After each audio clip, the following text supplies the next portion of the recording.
नहीं कोई गल नहीं वीर जी, मैं बस ਸਾਡੇ ਘਰੇ ਫਿਰ ਬਗਾਵਤ ਫੈਲ ਜਾਂਦੀ ਮਾਤਾ ਵੱਲੋਂ।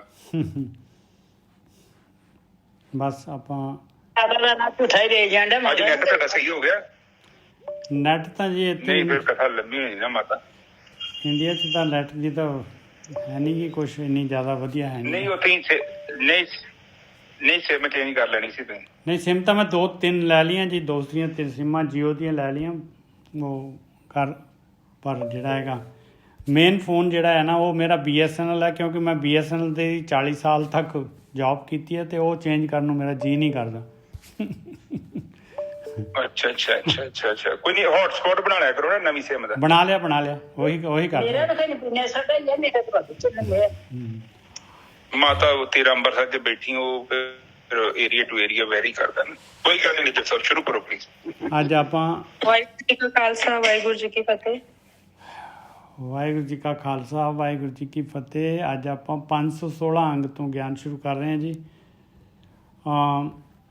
19ਵੀਂ ਪੌੜੀ ਲਈ ਸੀ ਕੱਲ੍ਹ ਆਪਾਂ ਅਤੇ 20ਵੀਂ ਪੌੜੀ ਲੈ ਰਹੇ ਹਾਂ। ਇਹਨਾਂ ਰਿਕਾਰਡਿੰਗ ਦੇ ਵਿੱਚ ਜਿਹੜਾ ਹੈ ਨਾ ਥੋੜ੍ਹੀਆਂ ਦੋ ਜਿਹੜੇ ਆਪਾਂ ਪਿੱਛੇ ਚੱਲ ਰਹੇ ਅਤੇ ਕਿਉਂ ਮੈਂ ਕੱਲ੍ਹ 4 ਵਜੇ ਤੱਕ ਰਾਤ ਨੂੰ ਨਾ ਆਪਣੇ ਪ੍ਰੋਗਰਾਮ ਦੇ ਬਾਅਦ ਮੇਰੇ ਸਾਰੇ ਅਰੇਂਜ ਕਰਦਾ ਰਹਿ ਗਿਆ ਅਤੇ ਹਾਲੇ ਵੀ ਜਿਹੜਾ 17ਵੀਂ ਪੌੜੀ ਦਾ ਮੈਨੂੰ ਗਿਆਨ ਨਹੀਂ ਲੱਭਿਆ ਅਤੇ ਦੇਖਦਾ ਹਾਂ ਜੇ ਮਿਲ ਗਿਆ ਤਾਂ ਪਾ ਦੂੰਗਾ ਅਤੇ ਅਪ ਟੂ ਡੇਟ ਕਰਨ ਦੀ ਕੋਸ਼ਿਸ਼ ਕਰੂੰਗਾ। ਨਹੀਂ ਨਿੱਜਰ ਸਾਹਿਬ ਕੋਈ ਨਹੀਂ, ਮੈਨੂੰ ਲਿੰਕ ਭੇਜ ਦਿਓ, ਮੈਂ ਕਰ ਦਾਂਗਾ ਕੋਈ ਗੱਲ। ਉਹ ਤੁਹਾਡੇ ਕੋਲ ਉਹ ਹੋਣਾ ਨਹੀਂ ਨਾ, ਗਿਆਨ ਨਹੀਂ ਹੋਣਾ ਨਾ ਰਿਕਾਰਡਿੰਗ। ਹਾਂ ਨਹੀਂ ਉਹ 2 ਦਿਨ ਦੀ ਨਾ ਜਿਹੜੀ ਰਿਕਾਰਡਿੰਗ ਇਹਨਾਂ ਨੇ ਕੀਤੀ, ਉਹੀ 2-3 ਦਿਨ ਦੀ ਰਿਕਾਰਡਿੰਗ ਨਹੀਂ, ਇੱਕ ਦਿਨ ਦਾ 2 ਦਿਨ ਦੀ ਲਿੰਕ ਮੈਂ ਪਾਤੀ ਵੀਰ ਜੀ। 2 ਦਿਨ ਦੀ ਦੋਨੋਂ ਦਿਨ ਦੀ ਹੋ ਤਾਂ ਗਈ, ਤੁਸੀਂ ਪਾ ਤਾਂ ਦਿੱਤੀ ਉਹ। ਉਸ ਤੋਂ ਬਾਅਦ ਇੱਕ 17ਵੀਂ ਪੌੜੀ ਨਹੀਂ ਲੱਭੀ। ਹਾਂ ਜਿਹੜੀ ਤੁਸੀਂ ਕੀਤੀ ਹੈ ਉਹ ਮੈਨੂੰ ਨਹੀਂ ਲੱਭ ਰਹੀ ਨਾ, ਉਹ ਮੈਂ ਦੇਖਦਾ ਹਾਂ ਕਿੱਥੇ ਗਈ। ਤੁਸੀਂ ਪਹਿਲਾਂ ਪਾਤੀ ਸੀ ਫਿਰ ਡਿਲੀਟ ਕੀਤੀ, ਉਸ ਤੋਂ ਬਾਅਦ ਕਿਤੇ ਗੜਬੜ ਹੋਈ ਹੈ। ਮੈਂ ਦੇਖ ਲੂੰਗਾ ਕਰੂੰਗਾ ਓਕੇ ਚਲੋ ਕੋਈ ਨੋ ਰਸ਼। ਹਾਂਜੀ ਠੀਕ ਹੈ ਜੀ, ਆਪ ਕੰਟੀਨਿਊ ਕਰੋ ਪਲੀਜ਼। 516 ਅੰਗ ਤੋਂ ਗਿਆਨ ਸ਼ੁਰੂ ਕਰ ਰਹੇ ਹਾਂ ਜੀ। ਇਹ ਆਪਾਂ ਨੇ ਜਿਹੜੀ ਹੈਗੀ ਆ 19ਵੀਂ ਪੌੜੀ ਦੇ ਵਿੱਚ ਮਹਾਰਾਜ ਨੇ ਦੱਸਿਆ ਸੀਗਾ ਵੀ ਜਿੰਨੇ ਵੀ ਜਿਹੜੇ ਹੈਗੇ ਦੇਵਤੇ ਵਗੈਰਾ ਜਿਹੜੇ ਹੈਗੇ, ਜਿਹੜੇ ਅਵਤਾਰ ਕਹਿੰਦੇ ਜਿਨ੍ਹਾਂ ਨੂੰ, ਉਹਨਾਂ ਦੇ ਕੋਲ ਅਵਤਾਰ ਜਿਹੜੇ ਹੁੰਦੇ ਆ ਨਾ ਉਹ ਵੀ ਅੰਸ਼ਿਕ ਅਵਤਾਰ ਹੁੰਦੇ ਆ। ਅੰਸ਼ਿਕ ਮਤਲਬ ਪਾਰਟ ਥੋੜ੍ਹਾ ਜਿਹੀ ਤਾਂ ਪਾਵਰ ਉਹਨਾਂ ਦੀ ਵੱਧ ਹੁੰਦੀ ਹੈ ਇਨਸਾਨ ਤੋਂ, ਪਰ ਜਿਹੜੇ ਹੈਗੇ ਉਹ ਮਾਲਕ ਦੇ ਸਾਹਮਣੇ ਤਾਂ ਜਿਹੜੇ ਹੈਗੇ ਉਹ ਬੌਨੇ ਹੀ ਹੁੰਦੇ ਆ ਭਾਈ। ਸ਼ਲੋਕ ਮਹੱਲਾ 3। ਉਸ ਤੋਂ ਅੱਗੇ ਮਹਾਰਾਜ ਦੱਸ ਰਹੇ, ਗਿਆਨ ਦੇ ਰਹੇ ਭਾਈ। ਇਹ ਸਭ ਕਿਛ ਆਵਣ ਜਾਣ ਹੈ, ਜੇਤਾ ਹੈ ਆਕਾਰ। ਕਹਿੰਦੇ ਜੋ ਕੁਛ ਵੀ ਦਿਸ ਰਿਹਾ ਆ, ਜੋ ਵੀ ਆਕਾਰ ਹੈ, ਜੋ ਵੀ 5 ਤੱਤਾਂ ਦੀ ਰਚਨਾ ਹੈਗੀ, ਜਿਹੜੀ ਵੀ ਅੱਖਾਂ ਨੂੰ ਦਿਸਦੀ ਆ, ਉਹ ਸਾਰੀ ਚੀਜ਼ ਜਿਹੜੀ ਹੈਗੀ ਆ ਉਹ ਸਿਰਫ ਜਿਹੜੀ ਹੈਗੀ ਮਾਇਆ ਜਿਹੜੀ ਹੈਗੀ ਆ 5 ਤੱਤਾਂ ਦੀ ਜਿਹੜੀ ਹੈਗੀ, ਇਹ ਐਲੀਮੈਂਟਸ ਜਿਹੜੇ ਹੈਗੇ ਆ ਹਵਾ, ਪਾਣੀ, ਅੱਗ, ਧਰਤੀ, ਆਕਾਸ਼, ਇਹਦੇ ਨਾਲ ਹੀ ਸਾਰੇ ਐਲੀਮੈਂਟ ਬਣਦੇ। ਇਲੈਕਟ੍ਰੋਨ, ਪ੍ਰੋਟੋਨ, ਨਿਊਟਰਨ ਦੇ ਨਾਲ ਉਹਨਾਂ ਦਾ ਜਿਹੜਾ ਹੈਗਾ ਇਲੈਕਟ੍ਰੋਨਸ ਦੀ ਜਿਹੜੀ ਹੈਗੀ, ਪ੍ਰੋਟੋਨਸ ਦੀ ਜਿਹੜੀ ਹੈਗੀ ਮਾਤਰਾ ਘੱਟਦੀ ਵੱਧਦੀ ਆ, ਨਿਊਟਰੋਨ ਦੀ, ਉਹਦੇ ਨਾਲ ਫਿਰ ਐਲੀਮੈਂਟਸ ਅਲੱਗ-ਅਲੱਗ ਡਿਫਰੈਂਟ ਟਾਈਪ ਹੋ ਜਾਂਦੇ ਆ। ਲੋਹਾ ਅਤੇ ਸੋਨੇ ਦੇ ਵਿੱਚ ਇਸ ਤਰ੍ਹਾਂ ਚੇਂਜ ਆ ਜਾਂਦਾ ਹੈ। ਹੁੰਦੇ ਦੋ ਸਾਰੇ ਪਾਵਰ ਹੀ ਇਹ ਸ਼ਕਤੀ ਹੈਗੀ, ਔਰ ਇਹ ਮਾਲਕ ਦੀ ਸ਼ਕਤੀ ਐਸੀ ਹੈ ਕਿ ਇਹ ਸ਼ਕਤੀ ਨੂੰ ਆਪਾਂ ਨਸ਼ਟ ਨਹੀਂ ਕਰ ਸਕਦੇ। ਕੋਈ ਵੀ ਚੀਜ਼ ਨੂੰ ਆਪਾਂ ਨਸ਼ਟ ਨਹੀਂ ਕਰ ਸਕਦੇ, ਕਿਉਂਕਿ ਪਾਵਰ ਹੈ। ਪਾਵਰ ਨਸ਼ਟ ਕਿਵੇਂ ਹੋ ਸਕਦੀ ਹੈ? ਈਵਨ ਜਿਹੜਾ ਹੈਗਾ ਕੋਈ ਰੇਤਾ ਹੈਗਾ, ਕੋਈ ਵੀ ਚੀਜ਼ ਮੈਟਰ ਹੈਗਾ, ਪੱਥਰ ਹੈਗਾ, ਇਹ ਲਾਈਵ ਹੈਗਾ। ਇਹ ਜਿਹੜਾ ਹੈਗਾ ਡੈਡ ਨਹੀਂ ਹੈਗਾ, ਇਹ ਲਾਈਵ ਹੈ, ਇਹਦੇ ਵਿੱਚ ਪੂਰੀ ਪਾਵਰ ਹੈਗੀ ਆ। ਅਤੇ ਇਸ ਕਰਕੇ ਜਿਹੜੀ ਹੈਗੀ ਔਰ ਪਾਵਰ ਨਾਲ ਬਣੀ ਹੋਈ ਹੈ, 5 ਤੱਤਾਂ ਦੇ ਨਾਲ ਰਚਨਾ ਬਣੀ ਆ। ਉਹ ਪਾਵਰ ਸ਼ਕਤੀ ਹੈ ਮਾਲਕ ਦੀ, ਅਤੇ ਸ਼ਕਤੀ ਨੂੰ ਆਪਾਂ ਕਿਵੇਂ ਨਸ਼ਟ ਕਰ ਸਕਦੇ ਹਾਂ ਭਾਈ? ਉਹ ਮਾਲਕ ਪਰਮਾਤਮਾ ਦੀ ਸ਼ਕਤੀ ਨੂੰ। ਇਹ ਸਭ ਕੁਛ ਆਵਣ ਜਾਣ ਹੈ, ਪਰ ਇਹ ਹੈਗਾ ਇਹਦਾ ਰੂਪ ਬਦਲਦਾ ਰਹੇਗਾ ਭਾਈ। ਜਿਹੜੀ ਵੀ ਚੀਜ਼ ਆਕਾਰ ਦੇ ਵਿੱਚ ਆ ਉਹਦੀ ਟਾਈਮ ਬਾਉਂਡ ਲਿਮਿਟ ਆ। ਉਹ ਤੱਤਾਂ ਦੀ ਜਿਹੜੀ ਹੈਗੀ ਮਾਲਕ ਨੇ ਜਿਹੜਾ ਹੈਗਾ ਉਹਨੂੰ ਬੰਨ੍ਹਿਆ ਹੋਇਆ ਆ ਉਹਦੇ ਨਾਲ। ਔਰ ਆਪਾਂ ਨੂੰ ਜਿਹੜੇ ਆਪਣੀ ਜੀਵ ਹੈਗਾ ਅਤੇ ਸ਼ਕਤੀ ਹੈਗੀ ਆ, ਆਪਣਾ ਇਹ ਦੋਨਾਂ ਦਾ ਮੇਲ ਹੈਗਾ ਔਰ ਸਰੀਰ ਜਿਹੜੇ ਹੈਗੇ ਇਹਦੇ ਵਿੱਚ ਹੈ ਦੋਨੋਂ, ਅਤੇ ਦੋਨਾਂ ਦੇ ਪੂਰੇ ਸਾਰੇ ਰਸ ਜਿਹੜੇ ਹੈਗੇ ਸਰੀਰ ਦੇ ਵਿੱਚ ਪਾਏ ਹੋਏ ਹੈ। ਜਿੱਧਰ ਨੂੰ ਮਰਜ਼ੀ ਜਿਹੜਾ ਹੈਗਾ ਇਨਸਾਨ ਜਿਹੜਾ ਮਰਜ਼ੀ ਰਸ ਲੈ ਸਕਦਾ ਹੈ, ਉਹਦੀ ਚੁਆਇਸ ਹੈਗੀ ਆ ਪਾਈ।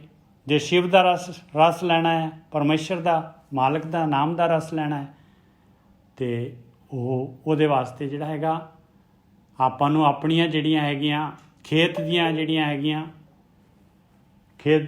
ਹੈਗੀਆਂ ਵੱਟਾਂ ਜਿਹੜੀਆਂ ਉੱਚੀਆਂ ਕਰਨੀਆਂ ਪੈਣੀਆਂ ਭਾਈ। ਉੱਚਾ ਬੱਦਲ ਦਾ ਮੀਂਹ ਚਾਹੀਦਾ ਹੈ ਆਪਾਂ ਨੂੰ ਵੀ ਆਪਣੇ ਖੇਤ 'ਚ ਵਰੇ, ਅਤੇ ਵੱਟਾਂ ਉੱਚੀਆਂ ਕਰਾਂਗੇ ਤਾਂ ਵਰੇਗਾ, ਨਹੀਂ ਤਾਂ ਔਰ ਬਾਹਰੋਂ ਜਿਹੜਾ ਹੈਗਾ ਇਹ ਉਹ ਜਿਹੜੀ ਹੈਗੀ ਆ ਬਾਹਰਲੀ ਜਿਹੜੀ ਹੈਗੀ ਕਾਮ ਕ੍ਰੋਧ ਲੋਭ ਮੋਹ ਹੰਕਾਰ ਜਿਹੜੇ ਹੈਗੇ ਇਹਨਾਂ ਤੋਂ ਵੀ ਆਪਾਂ ਨੂੰ ਬਚਾਉਣਾ ਪੈਣਾ ਹੈ।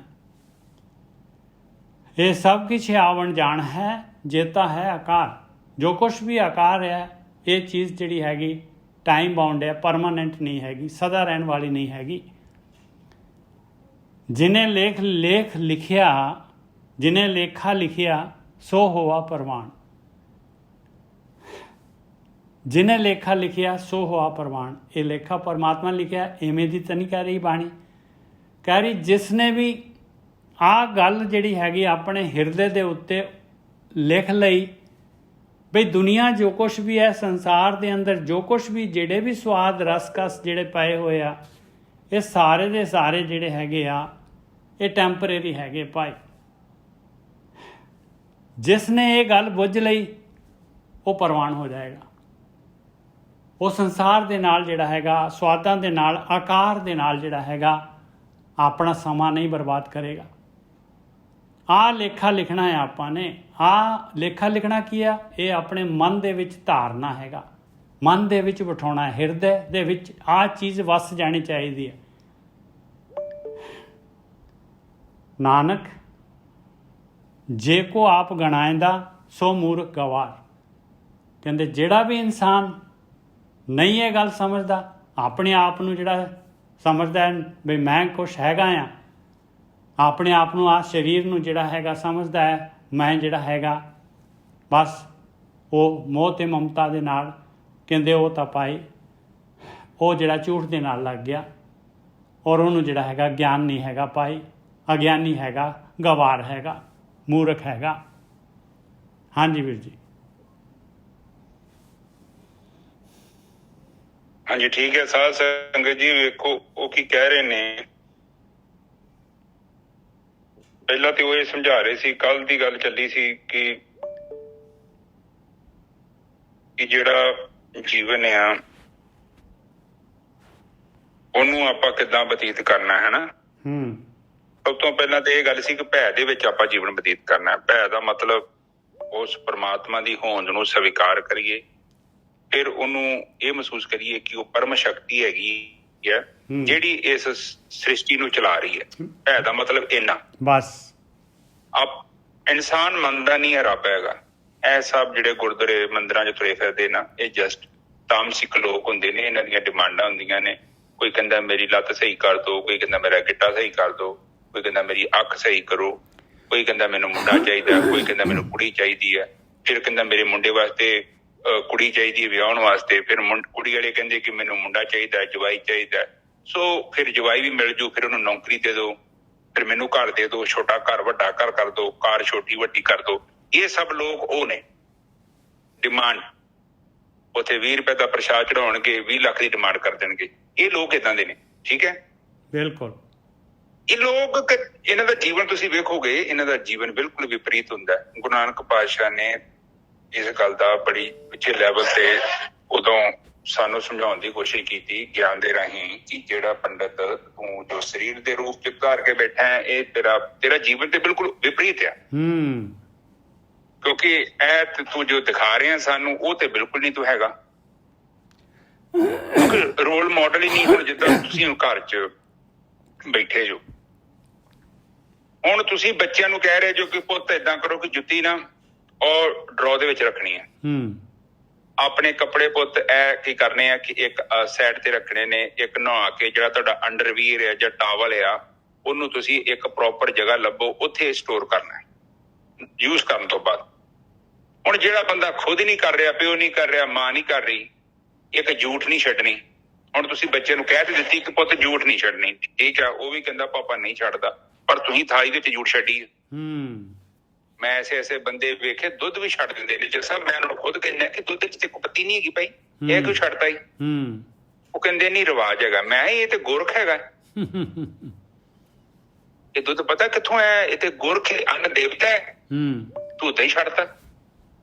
ਤੇ ਮੈਂ ਇੱਥੇ ਕਈ ਵਾਰ ਨਾ ਉੱਥੇ ਕਲੀਨਿਕ ਚ ਜੂਸ ਪਿਆਈਦਾ ਵਾ ਕਈ ਕਲਾਇੰਟਾਂ ਨੂੰ, ਉਹ ਚ ਥੋੜਾ ਜੂਸ ਛੱਡ ਦਿੰਦੇ। ਮੇਰਾ ਦਿਲ ਕਰਦਾ ਉਹਨਾਂ ਨੂੰ ਕਹਾਂ ਕਿ ਭਾਈ ਆ ਕਿਉਂ ਛੱਡਤਾ ਹੀ?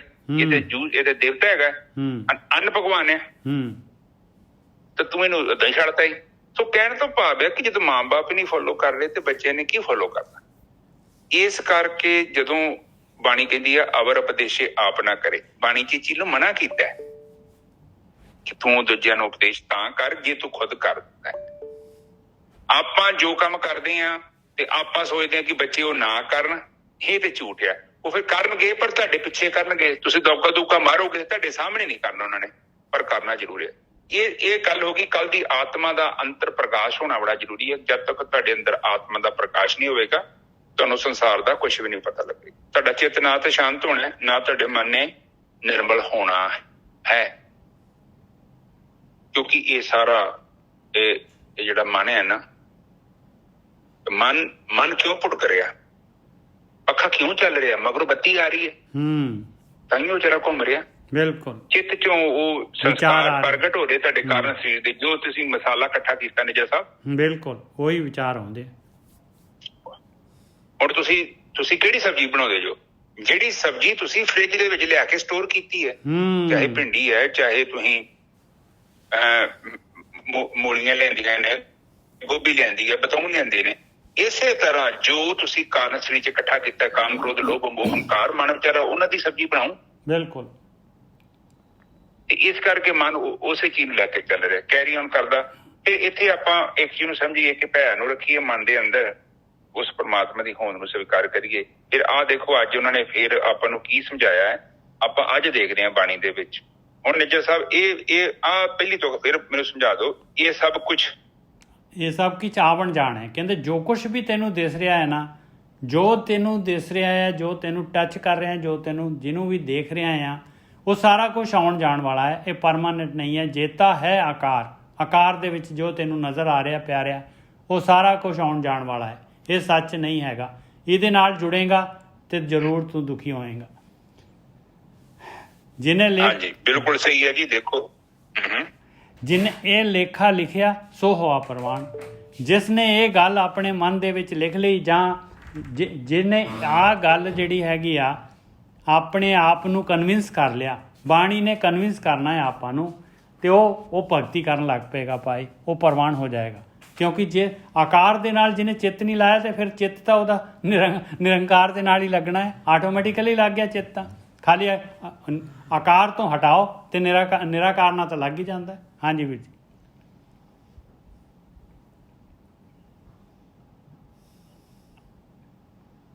ਹਾਂਜੀ ਦੇਖੋ ਸਾਧ ਸੰਗਤ ਜੀ, ਇੱਕ ਚੀਜ਼ ਨੂੰ ਸਮਝੋ।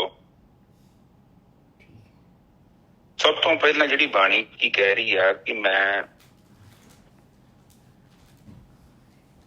ਤੁਹਾਨੂੰ ਕੇਵਲ ਥੋੜਾ ਸਮਝਾ ਸਕਦੀ ਹਾਂ। ਹੁਣ ਆਪਾਂ ਨੂੰ ਕਈ ਬੰਦੇ ਸਲਾਹ ਦਿੰਦੇ ਨਾ ਕਿ ਭਾਈ ਏਦਾਂ ਨਾ ਕਰੋ, ਇਹ ਚੀਜ਼ ਨਾ ਖਾਇਆ ਕਰੋ, ਤੁਹਾਡੀ ਸਿਹਤ ਖਰਾਬ ਹੋ ਜਾਊਗੀ, ਜਾਂ ਤੁਸੀਂ ਇਹ ਕੰਮ ਨਾ ਕਰਿਆ ਕਰੋ, ਤੁਹਾਡਾ ਜੀਵਨ ਖਰਾਬ ਹੋ ਜਾਏਗਾ।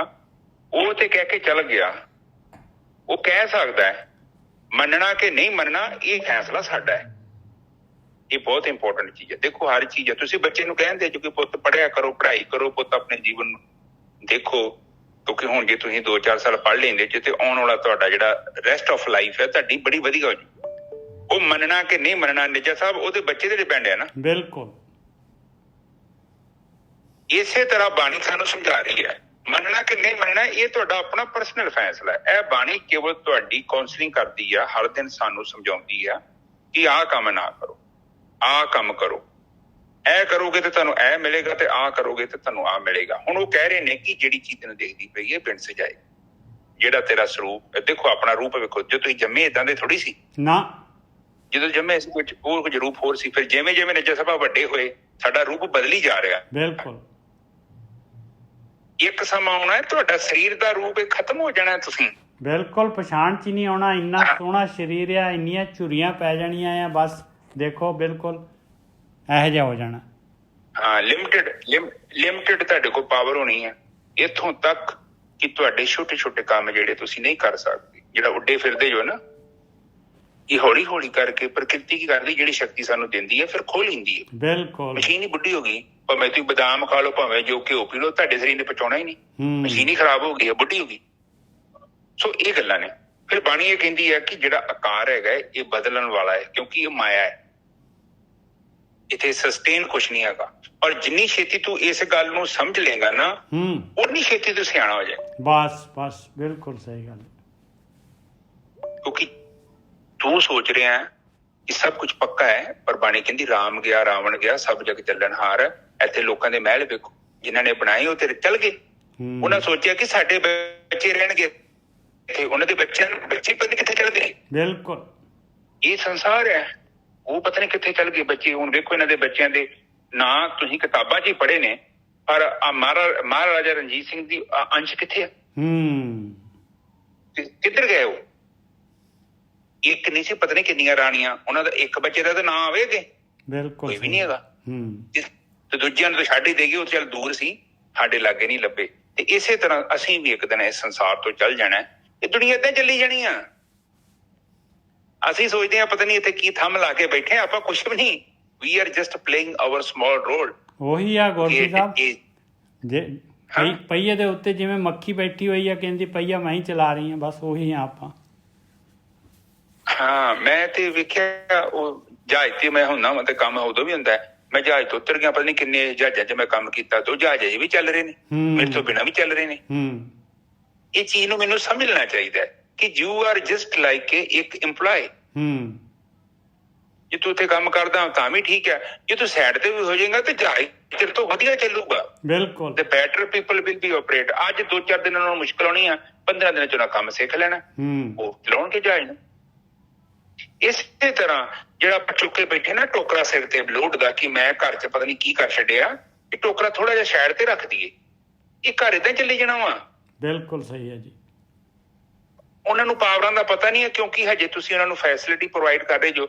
ਜਦੋਂ ਤੁਹਾਡੀ ਫੈਸਿਲਿਟੀ ਮਾੜੀ ਜਿਹੀ ਪਰੇ ਹੋਈ, ਉਹਨਾਂ ਅੰਦਰ ਆਪਣੇ ਆਪ ਹੀ ਚੱਲ ਪੈਣਾ। ਉਹਨਾਂ ਨੂੰ ਪਤਾ ਵੀ ਪੈਸਾ ਕਿੱਥੋਂ ਆਉਣਾ, ਫਿਰ ਏਦਾਂ ਸੌਣਗੇ ਨਹੀਂ, ਲੰਮੇ ਨਹੀਂ ਪੈਣਗੇ, ਉਹਨਾਂ ਆਪੇ ਕੰਮ ਕੁਮ ਕਰਕੇ ਪੈਸਾ ਅਰੇਂਜ ਕਰ ਲੈਣਾ। ਸੋ ਇਹ ਗੱਲਾਂ ਬਾਤਾਂ ਹੁੰਦੀਆਂ ਨੇ। ਸੋ ਇੱਥੇ ਇਹ ਚੀਜ਼ ਨੂੰ ਸਮਝੀਏ ਕਿ ਇਹ ਸੰਸਾਰ ਜਿਹੜਾ ਹੈ ਇਹ ਏਦਾਂ ਬਦਲਾਵ ਹੋਣਾ ਹੈ, ਤੇ ਇਹਦੇ ਵਿੱਚ ਇਹ ਤੇ ਪ੍ਰਕਿਰਤੀ ਹੈ। ਪਰ ਇੱਕ ਚੀਜ਼ ਹੈਗੀ ਜਿਹੜੀ ਨਹੀਂ ਬਦਲਦੀ, ਜਿਹਦਾ ਅਨੁਭਵ ਤੁਹਾਡੇ ਨਾਲ ਜਾਏਗਾ। ਬਾਕੀ ਸਾਰੇ ਅਨੁਭਵ ਤੁਹਾਡੇ ਤੋਂ ਖੋਹ ਲੈ ਜਾਣਗੇ। ਇਹ ਸੰਸਾਰ ਦਾ ਜਿਹੜਾ ਵੀ ਅਨੁਭਵ ਆ ਤੁਹਾਡੇ ਤੋਂ ਖੋਇਆ ਜਾ ਸਕਦਾ ਹੈ, ਪਰ ਤੁਰੀਆ ਤੱਤ ਨੂੰ ਜਦੋਂ ਤੁਸੀਂ ਅਨੁਭਵ ਕਰ ਲਿਆ, ਨਿਰਵਿਚਾਰ ਅਵਸਥਾ ਨੂੰ, ਉਸ ਅਵਸਥਾ ਨੂੰ ਤੁਹਾਡੇ ਤੋਂ ਮੌਤ ਵੀ ਨਹੀਂ ਖੋਹ ਸਕਦੀ। ਇਹ ਗੱਲ ਯਾਦ ਰੱਖ ਲੈਣਾ, ਪੱਕੀ ਗੱਲ। ਜਦੋਂ ਤੁਸੀਂ ਆਖਰੀ ਸੰਸਾਰ ਤੋਂ ਜਾਓਗੇ ਨਾ, ਮੇਰੀ ਗੱਲ ਯਾਦ ਰੱਖਣਾ, ਉਸ ਟਾਈਮ ਤੇ ਤੁਹਾਡੇ ਕੋਲ ਇੱਕੋ ਚੀਜ਼ ਆਣੀ ਹੈ, ਉਹ ਤੁਹਾਡੇ ਮੌਤ ਵੀ ਨਹੀਂ ਖੋ ਸਕਦੀ। ਸਰੀਰ ਅਲੱਗ ਹੋ ਜਾਏਗਾ। ਮੌਤ ਜਿਹੜਾ ਕਹਿੰਦੇ ਨਿਰਭਉ ਪਦ ਪ੍ਰਾਪਤ ਕਰਨਾ ਬੜਾ ਜ਼ਰੂਰੀ ਹੈ। ਜਦੋਂ ਤੁਹਾਡੇ ਸਰੀਰ ਚੋਂ ਪ੍ਰਾਣ ਨਿਕਲਣੇ ਨੇ, ਉਸ ਟਾਈਮ ਤੇ ਉਹ ਇੱਕ ਸੰਸਾਰ ਤੋਂ ਆਪਾਂ ਜਾਣਾ ਤੇ ਦੂਜੇ ਸੰਸਾਰ ਚ ਐਂਟਰੀ ਕਰਨੀ। ਜੇਕਰ ਤੁਰੀਆ ਦਾ ਅਨੁਭਵ ਹੈਗਾ ਤੁਹਾਡੇ ਕੋਲ, ਤੇ ਫਿਰ ਉਸ ਸੰਸਾਰ ਚ ਕੋਈ ਟੈਨਸ਼ਨ। ਤੇ ਜੇ ਤੁਰੀਆ ਦਾ ਅਨੁਭਵ ਨਹੀਂ ਹੈਗਾ, ਤੇ ਫਿਰ ਜਿਹੜਾ ਬੜਾ ਹਾਈ ਲੋ ਲੈਵਲ ਦਾ ਜੀਵਨ ਮਿਲੂਗਾ। ਤੁਸੀਂ ਇੱਧਰ ਉੱਧਰ ਚੱਲ ਜਾਓਗੇ, ਪਤਾ ਨਹੀਂ ਕਿੱਥੇ ਜਾਓਗੇ, ਤੇ ਰੱਬ ਜਾਣਦਾ। ਆਪਾਂ ਕੋਈ ਦੇਖਿਆ ਥੋੜੀ, ਐਵੇਂ ਮੈਂ ਗੱਲ ਕਰਦਾ, ਪਰ ਉਹ ਫਿਰ ਥੱਲੇ ਵਾਲਾ ਜੀਵਨ ਮਿਲ ਜਾਏਗਾ। ਪਰ ਜੇ ਤੁਰੀਆ ਚ ਗਏ, ਉਸ ਤੋਂ ਬਾਅਦ ਫਿਰ ਮੌਤ ਨਹੀਂ ਹੈ ਤੇ ਨਾ ਜਨਮ ਹੈ। ਇਹ ਗੱਲ ਯਾਦ ਰੱਖਿਓ। ਜਦੋਂ ਸਮੁੰਦਰ ਦੇ ਵਿੱਚ ਇੱਕ ਬੂੰਦ ਗਈ, ਦੂਜੀ ਬੂੰਦ ਦੇ ਰੂਪ ਚ ਹੋਰ ਬੂੰਦਾਂ ਬਣ ਸਕਦੀਆਂ, ਪਰ ਜਿਹੜੀ ਬੂੰਦ ਉਹਦੇ ਵਿੱਚ ਚੱਲ ਗਈ ਹੈ ਨਾ, ਉਹ ਸੇਮ ਬੂੰਦ ਨੂੰ ਨਹੀਂ ਕੱਢਿਆ ਜਾ ਸਕਦਾ। ਪਰਮਾਤਮਾ ਦੇ ਵਿੱਚ ਜਿਹੜੀ ਮਾਇਆ ਹੈ, ਮਾਇਆ ਦੇ ਵਿੱਚ ਇਸੇ ਤਰ੍ਹਾਂ ਬੰਦੇ ਜੰਮਦੇ ਰਹਿਣੇ, ਮਰਦੇ ਰਹਿਣੇ ਆ। ਪਰ ਜਦੋਂ ਆਪਾਂ ਮੁਕਤ ਹੋ ਗਏ, ਬਾਣੀ ਕੀ ਕਹਿੰਦੀ ਆ, ਐਸੀ ਮਰਨੀ ਜੋ ਮਰੇ ਬੋੜ ਨਾ ਮਰਨਾ ਹੋਵੇ। ਉਸ ਮੌਤ ਦੀ ਤਿਆਰੀ ਹੈ, ਤੇ ਕੰਪਲੀਟ ਤੁਸੀਂ ਉਸ ਜੀਵਨ ਨੂੰ ਹੰਡਾਉਣਾ ਹੈ। ਇਸ ਜੀਵਨ ਦੇ ਵਿੱਚ ਕੋਈ ਏਦਾਂ ਦਾ ਚੈਪਟਰ ਨਹੀਂ ਆ, ਤੁਸੀਂ ਉਹਨੂੰ escape ਨਹੀਂ ਕਰ ਸਕਦੇ। ਜਿੱਦਾਂ ਇੱਕ ਕਿਤਾਬ ਹੁੰਦੀ ਹੈ ਨਾ, ਤੁਸੀਂ ਕਿਤਾਬ ਪੜ੍ਹਦੇ, ਤੁਸੀਂ ਇੱਕ ਪੇਜ ਨਹੀਂ ਛੱਡ ਸਕਦੇ ਭਾਜੀ, ਤੁਸੀਂ ਇੱਕ ਲਾਈਨ ਨਹੀਂ ਛੱਡ ਸਕਦੇ। ਇਹ ਜੀਵਨ ਦੀ ਕਿਤਾਬ ਹੈ ਤੁਹਾਡੀ, ਔਰ ਇਸ ਕਿਤਾਬ ਨੂੰ ਤੁਸੀਂ ਬੜੀ ਬਰੀਕੀ ਨਾਲ, ਧਿਆਨ ਦੇ ਨਾਲ, ਇੱਕ ਸੁਚੱਜੇ ਰੀਡਰ ਦੇ ਨਾਲ ਵਾਂਗੂ ਪੜ੍ਹਨਾ ਹੈ। ਇਹਨੂੰ ਬੜੇ ਧਿਆਨ ਨਾਲ ਪੜ੍ਹਨਾ ਹੈ। ਬੜੀ ਜ਼ਿੰਦਗੀ ਜ਼ਬਰਦਸਤ ਚੀਜ਼ ਹੈ। ਜਿੰਨਾ ਚਿਰ ਤੱਕ ਸਟੋਰੀ ਨੂੰ ਤੁਸੀਂ ਚੰਗੀ ਤਰ੍ਹਾਂ ਪੜ੍ਹ ਨਹੀਂ ਲੈਂਦੇ, ਇਸ ਭਵ ਸਾਗਰ ਚੋਂ ਤੁਸੀਂ ਬਾਹਰ ਨਹੀਂ ਆ ਸਕਦੇ। ਅੱਗੇ ਬਹੁਤ ਲੰਮਾ ਚੌੜਾ ਸਿਲਸਿਲਾ ਹੈ, ਔਰ ਬਹੁਤ ਪੁਰਾਣੀ ਹੈ ਤੁਸੀਂ, ਔਰ ਮੈਂ ਵੀ ਬਹੁਤ ਪੁਰਾਣਾ ਹੈ, ਅੱਜ ਦੇ ਨਹੀਂ। ਹੋ ਸਕਦਾ ਆਪਾਂ ਪਹਿਲਾਂ ਵੀ ਸੰਗ ਕੀਤਾ ਹੋਵੇ, ਕਿਉਂਕਿ ਬਿਨਾਂ ਕਾਰਨ ਦੇ ਕੁਝ ਵੀ ਕਲਾਸ ਨਹੀਂ ਲੱਗਦੀ। ਆਪਣਾ ਕੋਈ ਪੁਰਾਤਨ ਸੰਸਕਾਰ ਹੋਵੇ, ਜਿਹੜੇ ਚੈਪਟਰ ਆਪਾਂ ਪੜ੍ਹੇ ਹੋਣ ਤੇ ਹੁਣ ਆਪਾਂ ਪੂਰੇ ਕਰ ਰਹੇ ਹਾਂ। ਨਾ ਤੁਸੀਂ ਮੈਨੂੰ ਜਾਣਦੇ, ਨਾ ਮੈਂ ਤੁਹਾਨੂੰ ਜਾਣਦਾ। ਬਿਲਕੁਲ ਹੀ ਇੱਕ ਖਿਚਾਓ ਨੇ ਸਾਡਾ, ਇਹ ਕੁਦਰਤੀ ਕੋਈ ਏਦਾਂ ਸੰਜੋਗ ਬਣਿਆ, ਆਪਾਂ ਇਕੱਠੇ ਹੋ ਗਏ ਹਾਂ। ਨਾ ਮੇਰੇ ਮਨ 'ਚ ਪਲਾਨ ਸੀ, ਨਾ ਨਿੱਜਰ ਸਾਹਿਬ ਦੇ ਮਨ 'ਚ ਪਲਾਨ ਸੀ, ਕਿਸੇ ਦੇ ਮਨ 'ਚ ਪਲਾਨ ਨਹੀਂ। ਜਿੱਦਾਂ ਕਿਸੇ ਚੀਜ਼ ਨੇ ਫੜ ਕੇ ਸਾਨੂੰ ਇਕੱਠਾ ਕਰਤਾ, ਔਰ ਬੰਦੇ ਵੀ ਆਪਾਂ 60-70 ਹੀ ਆ, 100 ਤੋਂ ਉੱਪਰ ਨਹੀਂ ਜਾਵਾਂਗੇ, ਇਹ ਗਰੰਟੀ ਜੇ ਮੇਰੀ। ਇਹ ਇੰਨੇ ਕੀ ਰਹਿਣੇ, ਉਹਦੇ ਅਗਰ 2-4 ਜੁੜ ਜਾਣ ਤੇ ਉਹ ਕੋਈ ਨਾ ਨਹੀਂ ਆ, ਪਰ ਰਹਿਣੀ ਸੰਗਤ ਇੰਨੀ ਕਿ ਇਹ ਕੋਈ ਸਾਡਾ ਸੰਸਕਾਰ, ਸਾਡੀ ਕੋਈ ਅਧੂਰੀ ਜਰਨੀ ਆ ਜਿਹੜੀ ਕੁਝ ਰਹਿ ਗਈ ਸੀ। ਕਿੱਦਾਂ ਕੋਈ ਫਿਲਮ ਹੁੰਦੀ ਨਾ, ਕਿਸੇ ਫਿਲਮ ਦਾ ਐਂਡ ਨਹੀਂ ਹੋਇਆ, ਤੇ ਆਪਾਂ ਸਮਝ ਲਓ ਕਿ ਆਪਾਂ ਲਾਸਟ ਮੂਮੈਂਟ ਤੇ ਹੈਗੇ ਆ। ਜਿੱਦਾਂ ਪ੍ਰਮਾਤਮਾ ਨੇ ਸਾਨੂੰ ਸੰਗਤ ਦਿੱਤੀ ਹੈ, ਸਾਨੂੰ ਸਰੀਰ ਦਿੱਤਾ ਹੈ, ਹੁਣ ਇਸ ਕਹਾਣੀ ਨੂੰ ਆਪਾਂ ਕੰਪਲੀਟ ਕਰਨਾ ਹੈ। ਠੀਕ ਹੈ ਨਿੱਜਰ ਸਾਹਿਬ, ਸਹੀ ਹੈ? ਬਿਲਕੁਲ ਸਹੀ ਹੈ ਜੀ, ਬਿਲਕੁਲ ਸਹੀ ਹੈ। ਇਹ ਹਾਂ, ਇਹ ਮੈਂ ਤੁਹਾਨੂੰ ਕਾਂ ਗੱਲ ਕਹਿ ਰਿਹਾ ਕਿ ਬਿਨਾਂ ਕਾਰਨ ਦੇ, ਬਿਨਾਂ ਬੀਜ ਦੇ ਪੌਦਾ ਨਹੀਂ ਪੈਦਾ ਹੋ ਸਕਦਾ। ਕੁਝ ਹੈ ਜਿਹੜਾ ਸਾਨੂੰ ਇਕੱਠਾ ਕਰ ਰਿਹਾ। ਠੀਕ ਹੈ ਜੀ। ਇੱਥੇ ਦੇਖੋ, ਕਹਿ ਰਹੇ ਨੇ ਕਿ ਇਹ ਸਾਰਾ ਸੰਸਾਰ ਚਲਾ ਜਾਏਗਾ, ਤੇ ਇਸ ਕਰਕੇ ਤੂੰ ਉਸ ਚੀਜ਼ ਨਾਲ ਨਹੀਂ ਜੁੜਨਾ ਜਿਹੜਾ ਇੱਥੇ ਚਲਾ ਜਾਵੇ। ਇੱਥੇ ਨਾ ਜਾਣ ਵਾਲੀ ਇੱਕੋ ਚੀਜ਼ ਹੈਗੀ, ਉਹ ਤੁਰਿਆ ਹੈ। ਠੀਕ ਹੈ ਨਿੱਜਰ ਸਾਹਿਬ? ਬਿਲਕੁਲ। ਤੁਰਿਆ ਨੇ ਨਹੀਂ ਜਾਣਾ, ਤੁਰਿਆ ਤੇ ਉਹ ਤੁਰਾ ਹੈ ਬ੍ਰਹਮ ਦਾ। ਹਾਂਜੀ, ਅਗਲੀ ਤੋਂ ਬੋਲੋ ਨਾ ਨਿੱਜਰ ਸਾਹਿਬ। ਜਿਨੇ ਲੇਖਾ ਲਿਖਿਆ ਸੋ ਹੋਆ ਪ੍ਰਵਾਨ। ਜਿਨੇ ਲੇਖ ਲਿਖ ਲਿਆ, ਆਪਣੇ ਮਨ ਦੇ ਵਿੱਚ ਧਾਰਨਾ ਕਰ ਲਈ। ਲਿਖਣਾ ਕੀ ਆ ਬਈ, ਆਪਣੇ ਮਨ 'ਚ ਧਾਰਨਾ ਕਰ ਲਈ, ਮੈਂ ਭਗਤੀ ਕਰਨੀ ਆ। ਮੈਂ ਜਿਹੜਾ ਹੈਗਾ, ਇਹ ਆਕਾਰ ਜਿਹੜਾ ਹੈ, ਮੋਹ ਇਹਦੇ ਨਾਲ, ਇਹਦੇ ਤੇ ਸਵਾਸ ਨਹੀਂ ਆਪਣੇ ਜਾਇਆ ਕਰਨੇ। ਆਹ ਲੇਖਾ ਜਿਹਨੇ ਲਿਖ ਲਿਆ, ਉਹਨੇ ਭਗਤੀ ਕਰਨੀ ਆ। ਭਗਤੀ ਜਿਹਨੇ ਕਰਨੀ, ਉਹ ਪ੍ਰਵਾਨ ਹੋ ਜਾਣਾ। ਤੇ ਜਿਹੜਾ ਨਹੀਂ ਭਾਈ ਮੰਨਦਾ ਗੱਲ, ਨਾਨਕ ਜੇ ਕੋ ਆਪ ਗਣਾਏਂਦਾ ਸੋ ਮੂਰਖ ਗਵਾਰ। ਕਹਿੰਦੇ ਜਿਹੜਾ ਆਪਣੇ ਆਪ ਨੂੰ ਜਿਹੜਾ ਹੈਗਾ, ਕਹਿੰਦਾ ਇਹ ਕੀ ਗੱਲਾਂ ਆ, ਕੋਈ ਰੱਬ ਨਹੀਂ ਹੁੰਦਾ, ਕੋਈ ਤੇ ਭਗਤੀ ਭੁਗਤੀ ਕੁਛ ਨਹੀਂ ਹੈਗੀ, ਤੇ ਕਹਿੰਦੇ ਉਹ ਮਹਾ ਮੂਰਖ ਆ ਭਾਈ। ਉਹ ਆਪਣੀ ਹਉਮੈ, ਆਪਣੇ ਆਪ ਨੂੰ, ਆਪਣੀ ਮਨ ਮੁਕਤਾ ਨੂੰ ਜਿਹੜਾ ਹੈਗਾ, ਉਹ ਉਹਦੇ ਅਧੀਨ ਆ, ਤੇ ਉਹਨੇ ਡੈਫੀਨੇਟਲੀ ਜਿਹੜਾ ਹੈਗਾ, ਉਹਨੇ ਧੋਖਾ ਖਾਣਾ ਹੀ ਖਾਣਾ ਹੈ ਭਾਈ। ਸੋ ਮੂਰਖ ਗਵਾਰ, ਮੂਰਖ ਵੀ ਹੈ ਤੇ ਗਵਾਰ ਵੀ ਹੈਗਾ। ਹਾਂਜੀ ਵੀਰ ਜੀ। ਹਾਂਜੀ, ਉਹ ਕੱਲ ਕਹਿ ਰਹੇ ਸੀ ਨਾ ਕਿ ਉਹ ਜਿਹੜੇ ਗੁੱਜਰ ਗਵਾਰ ਗੁਜਰੀ, ਹਾਂ ਗੁਜਰ। ਇੱਕ ਹਾਂ ਨਿੱਜਰ ਸਾਹਿਬ, ਮੈਂ ਨਾ ਕੱਲ ਇੱਕ ਗਲਤ ਲਫ਼ਜ਼ ਬੋਲਿਆ। ਇੱਕ ਤੇ ਕੁਚੱਜੀ ਹੁੰਦੀ ਹੈ ਨਾ, ਤੇ ਇੱਕ ਮਾਤਾ ਕੀ ਹੁੰਦੀ ਆ, ਚੱਜੀ ਹੁੰਦੀ ਹੈ। ਮਾਤਾ ਚੱਜੀ ਆ, ਮਾਤਾ ਮਾਈਕ ਕੌਣ ਕਰ, ਇੱਕ ਚੱਜੀ ਤੇ ਇੱਕ ਸੱਜੀ। ਹਾਂ ਸੁਚੱਜੀ, ਮੈਂ ਖਾਨ ਗਲਤ ਵਰਤਿਆ, ਸੁਚੱਜੀ। ਕਚੱਜੀ ਦਾ ਪੋਚਾ ਤੇ ਸੱਜੀ ਦੀ ਬੋਕਰ ਖਾਣ ਪਾਉਂਦੇ ਹੁੰਦੇ ਕਿ ਸੱਜੀ ਨੇ ਜਿਹੜੀ ਬੋਕਰ ਪੈਰੀ, ਉਹਨੇ ਕਚੱਜੀ ਦੇ ਪੋਚੇ ਨਾਲ ਵਧੀਆ ਫੇਰ ਲੈਣੀ। ਮਤਲਬ ਸਿਆਣੀ ਜਿਹੜੀ ਸਿਆਣੀ ਜਨਾਨੀ। ਓਕੇ, ਮਾਈਕ ਬੰਦ ਕਰ ਦੇ। ਇੱਕ ਕੁਚੱਜੀ ਤੇ ਇੱਕ ਸੁਚੱਜੀ। ਠੀਕ ਹੈ ਜੀ, ਕੱਲ ਥੋੜਾ ਗਲਤ ਬੋਲਿਆ ਗਿਆ। ਹੁਣ ਇੱਥੇ ਕਹਿ ਰਹੇ ਨੇ ਕਿ ਜਿਹੜਾ ਗੁਜਰੀ ਹੈ, ਜਿਹੜਾ ਗਵਾਰ ਆ, ਉਹ ਕੀ ਕਰਦਾ, ਉਹ ਬਾਣੀ ਨੂੰ ਪੜ੍ਹ ਕੇ ਵੀ ਕੁਝ ਆਪਣੇ ਜੀਵਨ 'ਚ ਬਦਲਾਵ ਨਹੀਂ ਲਿਆਉਂਦਾ। ਉਹ ਕੀ ਕਰਦਾ ਹੈ, ਹਮੇਸ਼ਾ ਲੋਕਾਂ ਦੇ ਨਾਲ ਆਪਣੇ ਆਪ ਨੂੰ ਕੰਪੇਅਰ ਕਰਦਾ ਹੈ। ਉਹ ਲੋਕਾਂ ਨੂੰ ਵੇਂਦਾ ਰਹਿੰਦਾ ਹੈ, ਉਹ ਨਿਆਂ ਬਣਾ ਲਿਆ ਮੈਂ ਵੀ ਬਣਾਵਾਂਗਾ, ਉਹ ਨਿਆਂ ਲੈ ਲਿਆ ਮੈਂ ਵੀ ਲੈ ਲਾਂਗਾ। ਅਸਲ ਦੇ ਵਿੱਚ ਨਾ ਜਿਹੜਾ ਸਾਡਾ ਆਪਣੇ ਆਪ ਨੂੰ ਕੰਪੇਅਰ ਕਰਨਾ ਹੈ ਨਾ, ਉਹ ਕਿਸੇ ਦੇ ਨਾਲ ਨਹੀਂ ਆ, ਉਹ ਸਾਡਾ ਆਪਣੇ ਆਪ ਦੇ ਨਾਲ ਹੈ। ਜਿਹੜਾ ਚਰਨਜੀਤ ਹੈ ਨਾ, ਉਹ ਚਰਨਜੀਤ ਹੀ ਬਣਨ ਵਾਸਤੇ ਹੋਇਆ ਹੈ। ਜਿਹੜਾ ਨਿੱਜਰ ਸਾਹਿਬ ਹੈ, ਉਹ ਨਿੱਜਰ ਸਾਹਿਬ ਹੀ ਬਣੇਗਾ। ਜਿਹੜਾ ਤੁਹਾਡਾ ਰੂਪ ਹੈ, ਜੋ ਕੇਵਲ ਤੁਸੀਂ ਉਹ ਬਣ ਸਕਦੇ। ਬਾਣੀ 'ਚ ਵੀ ਇੱਕ ਤੁਕ ਆਉਂਦੀ ਹੈ, ਮੇਰੇ ਕਰਤੇ ਇੱਕ ਖੇਲ ਰਚਾਇਆ, ਕੋਈ ਨਾ ਕਿਸੇ ਜਿਹਾ ਪਾਇਆ। ਬਿਲਕੁਲ ਸਹੀ ਹੈ। ਅੱਜ ਹੀ ਹੋਈ ਹੈ ਇਹਦੀ ਵਿਚਾਰ, ਅੱਜ ਹੀ 3 ਵਜੇ ਦੀ ਵਿਚਾਰ 'ਚ ਇਹੀ ਸੀਗਾ। Very good, very good. ਹੁਣ ਇੱਥੇ ਜੋ ਆਪਾਂ ਹੈਗੇ ਆ, ਆਪਾਂ ਬਣਨਾ। ਨਾ ਤੇ ਮੈਂ ਨਿੱਜਰ ਸਾਹਿਬ ਬਣਨਾ, ਤੇ ਨਾ ਨਿੱਜਰ ਸਾਹਿਬ ਨੇ ਚਰਨਜੀਤ ਬਣਨਾ। ਪਰ ਲੋਕ ਇਸ ਚੱਕਰ 'ਚ ਪਏ ਨੇ। ਲੋਕ ਗੁਰੂ ਗੋਬਿੰਦ ਸਿੰਘ ਬਣਨ ਦੀ ਕੋਸ਼ਿਸ਼ ਕਰ ਰਿਹਾ, ਕੋਈ ਮਹਾਤਮਾ ਬੁੱਧ ਬਣਨ ਦੀ ਕੋਸ਼ਿਸ਼ ਕਰ ਰਿਹਾ, ਕੋਈ ਗੁਰੂ ਨਾਨਕ ਪਾਤਸ਼ਾਹ ਬਣਨ ਦੀ ਕੋਸ਼ਿਸ਼ ਕਰ ਰਿਹਾ, but it is practically not possible. ਬਿਲਕੁਲ ਡਿਫਰੈਂਟ ਮਸ਼ੀਨ ਆ, ਅੰਦਰ ਦੀ ਸੋਲ ਸਾਡੀ ਡਿਫਰੈਂਟ ਹੈਗੀ ਹੈ।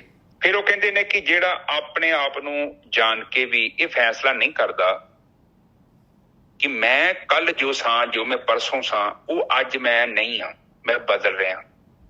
ਹਰ ਦਿਨ ਮੇਰੇ ਅੰਦਰ ਬਦਲਾਅ ਹੋ ਰਿਹਾ। ਜਿਵੇਂ ਜਿਵੇਂ ਆਪਾਂ ਅੱਗੇ ਜਾ ਰਹੇ ਹਾਂ, ਸਮਾਂ ਨਜ਼ਦੀਕ ਆ ਰਿਹਾ ਆਪਾਂ ਨਾ, ਪਰ ਟਾਈਮ ਕਿਤੇ ਫ੍ਰੀ ਹੈ, ਪਰ ਇਹਨੂੰ ਤੁਸੀਂ ਖਰੀਦ ਨਹੀਂ ਸਕਦੇ। ਇਸ ਟਾਈਮ ਨੂੰ ਕਿੱਦਾਂ ਤੁਸੀਂ ਇਸਤੇਮਾਲ ਕਰਨਾ, ਇਹ ਫੈਸਲਾ ਤੁਹਾਡਾ ਹੈ। ਇਹਦੇ 'ਚ ਆਪਾਂ ਕੁਛ ਵੀ ਨਹੀਂ ਕਰ ਸਕਦੇ, ਕਿਉਂਕਿ ਤੁਸੀਂ ਆਪਣੇ ਸਫ਼ਰ ਤੇ ਚੱਲ ਰਹੇ ਜੋ, ਮੈਂ ਆਪਣੇ ਸਫ਼ਰ ਤੇ ਚੱਲ ਰਿਹਾ। ਤੇ ਤੁਹਾਡਾ ਕਾਰਜ ਬਾਣੀ 'ਚ ਵੀ ਕਿਹਾ, ਆਪਣਾ ਕਾਰਜ ਆਪਣੇ ਹੱਥੀਂ ਸਵਾਰਨਾ। ਆਪਣ ਹੱਥੀਂ ਆਪਣਾ ਆਪੇ ਕਾਰਜ ਸਵਾਰੀ ਹੈ। ਬਿਲਕੁਲ ਹਾਂ, ਤੁਸੀਂ ਆਪਣਾ ਕਾਰਜ ਨੂੰ ਆਪੇ ਸਵਾਰਨਾ ਹੈ, ਔਰ ਮੈਂ ਆਪਣੇ ਕਾਰਜ ਨੂੰ ਸਵਾਰਾਂ। ਹੁਣ ਮੈਂ ਨਾ ਤੇ ਮੇਰੀ ਰੋਟੀ ਖਾਧੀ ਤੁਹਾਨੂੰ ਪਹੁੰਚਣੀ ਹੈ, ਤੇ ਨਾ ਤੁਹਾਡੀ ਖਾਧੀ ਮੈਨੂੰ ਪਹੁੰਚਣੀ। ਇਸ ਲਈ ਇਹ ਕਾਰਜ ਤੁਹਾਨੂੰ ਖੁਦ ਕਰਨਾ ਪਊਗਾ, ਪਰ ਤੁਸੀਂ ਹਰ ਦਿਨ ਕਰਨਾ ਹੈ। ਹਰ ਦਿਨ ਕੰਪੇਅਰ ਕਰਨਾ ਹੈ ਆਪਣੇ ਆਪ ਨੂੰ। ਤੁਸੀਂ ਦੇਖੋ ਕਿ ਜੋ ਚਰਨਜੀਤ ਅੱਜ ਆ, ਜੇ ਚਰਨਜੀਤ 'ਚ ਕੋਈ ਬਦਲਾਅ ਨਹੀਂ ਆਇਆ। ਹੁਣ ਮੇਰੇ 'ਚ ਨਾ ਬੋਲਣ ਦੀ ਬੜੀ ਆਦਤ ਸੀ, ਇੱਕ ਲਫ਼ਜ਼ ਬੋਲਦਾ ਸਾਂ ਮੈਂ, ਤੁਹਾਨੂੰ ਦੱਸਾਂਗਾ ਨੇ, ਮੈਨੂੰ ਸ਼ਰਮ ਆਉਂਦੀ ਹੈ। ਉਹ ਮੈਨੂੰ ਨੌਲੇਜ 'ਚ ਆਇਆ, ਫਿਰ ਮੈਨੂੰ ਪਤਾ ਲੱਗਾ ਕਿ ਉਹ ਮੈਂ ਗਲਤ ਅੱਖਰ ਬੋਲਦਾ। ਫਿਰ ਮੈਂ ਇੱਕ ਫੈਸਲਾ ਕੀਤਾ ਕਿ ਉਸ ਅੱਖਰ ਦੀ ਜਗ੍ਹਾ ਮੈਂ ਇੱਕ ਹੋਰ ਅੱਖਰ ਪ੍ਰਯੋਗ 'ਚ ਕਰਨਾ ਹੈ। ਫਿਰ ਹੌਲੀ ਹੌਲੀ ਕਰਕੇ ਉੱਥੇ ਮੈਂ ਕੰਮ ਕਰ ਰਿਹਾ। ਤਾਂ ਇੱਕ ਸਮਾਂ ਆਊਗਾ, ਅੱਜ ਨਹੀਂ ਤੇ 2 ਮਹੀਨੇ ਤੱਕ ਮੈਂ ਉਸ ਅੱਖਰ ਨੂੰ ਆਪਣੀ ਜ਼ਿੰਦਗੀ 'ਚੋਂ ਸਾਈਡ ਤੇ ਕਰਦਾ। ਪਰ ਇਹ ਫੈਸਲਾ ਮੈਂ ਕੀਤਾ, ਉਸ ਤੋਂ ਬਾਅਦ ਕੰਮ ਹੋਇਆ। ਤੁਸੀਂ ਵੇਖੋ ਤੁਹਾਡੀ ਜ਼ਿੰਦਗੀ 'ਚ ਕਿਹੜੇ ਤੁਸੀਂ ਫੈਸਲੇ ਕਰਨੇ ਨੇ, ਫਿਰ ਫੈਸਲੇ ਕਰੋ। ਫਿਰ ਦੇਖੋ ਕਿ ਉਸ ਕੀਤੇ ਫੈਸਲੇ ਵੱਲ ਤੁਹਾਡੀ ਕੋਈ ਪ੍ਰੋਗਰੈਸ ਹੋ ਰਹੀ ਜਾਂ ਨਹੀਂ ਹੋ ਰਹੀ। ਇਹ ਤੁਹਾਡੀ ਮਰਜ਼ੀ ਹੈ, ਠੀਕ ਹੈ, ਕੋਈ ਜ਼ਬਰਦਸਤੀ ਵਾਲਾ ਸੌਦਾ ਨਹੀਂ ਹੈ। ਫਿਰ ਉਹ ਕਹਿੰਦੇ ਨੇ ਕਿ ਜੇ ਕੋਈ ਮੂਰਖ ਹੈ, ਉਹ ਗਵਾਰ ਹੈ, ਉਹ ਕੋਈ ਨਾ ਤੇ ਫੈਸਲਾ ਕਰਦਾ ਹੈ ਤੇ ਨਾ ਹੀ ਕੋਈ ਕੰਮ ਕਰਦਾ। ਹਾਂਜੀ ਨੇਜਰ ਸਾਹਿਬ, ਅੱਗੇ ਚੱਲੀਏ।